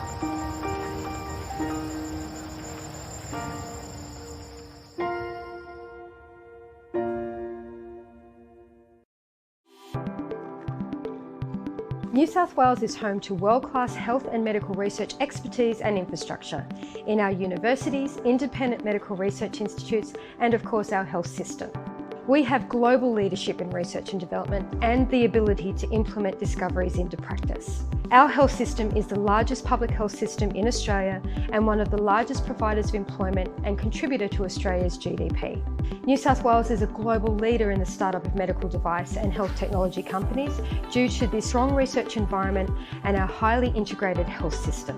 We are home to many internationally recognised medical device companies such as ResMed, Cochlear, Nanosonics and Certex.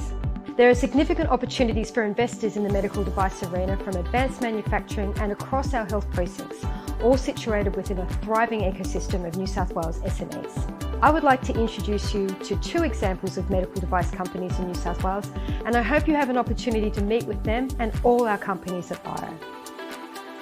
Beyond 700 has a medical device called TearView, which enables direct visualization of the eye's tear film in real time so that the eye surface diseases can be easily diagnosed. Together with their diagnostic software and development and with machine learning capability, images from TearView in the cloud will be sent for diagnosis to the treating clinician. IDE Group are an entrepreneurial partner that discovers and develops meaningful offerings that businesses can be built around.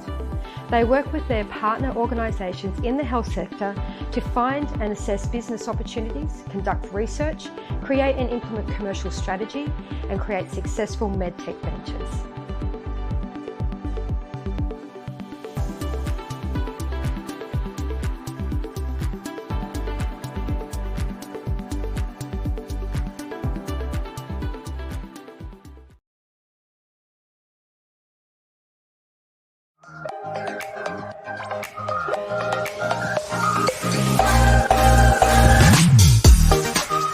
New South Wales has a great infrastructure to support fintech startups grow and thrive. So starting with the access to financial services companies, the large incumbents, the banks, the insurance companies, and the superannuation companies, the access to talent, which is really important for the growth of the industry, and lastly, the access to the community to potentially meet with stakeholders in the industry that can support you with anything from capital raising to your R&D tax incentives to any other challenges within the industry.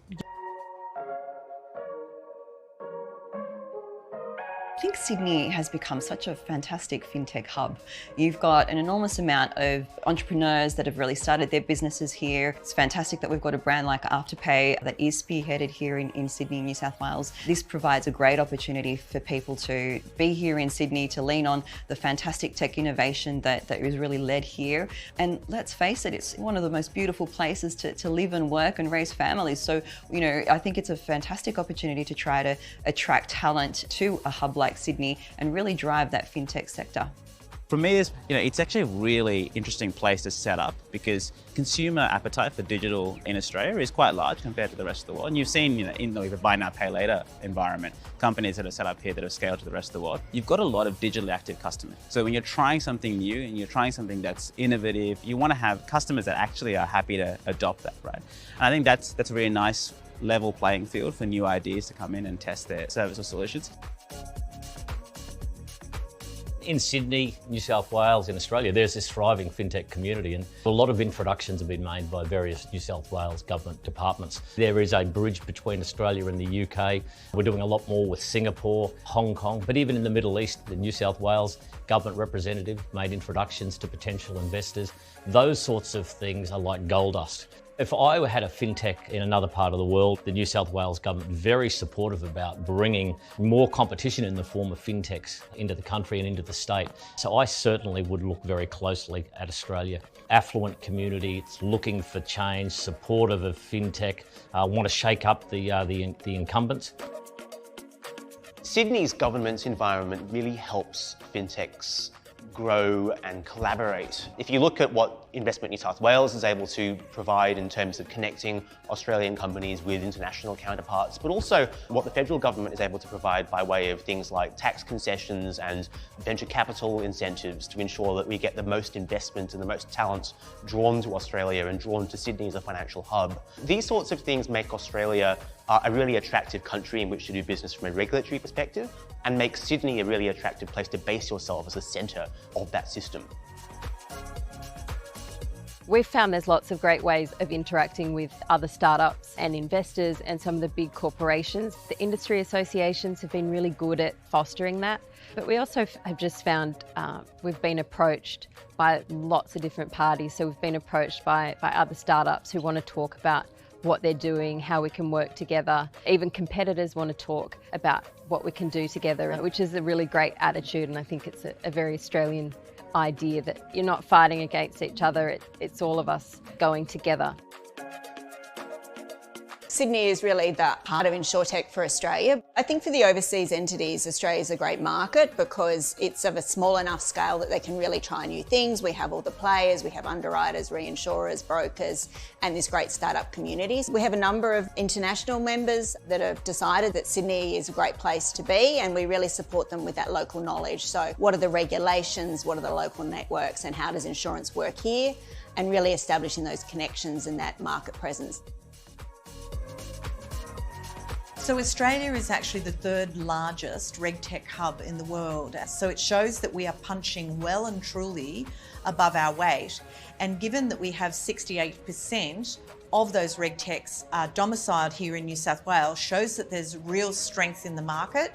So this makes a great place for two things. Outbound RegTechs will come with a very mature outlook.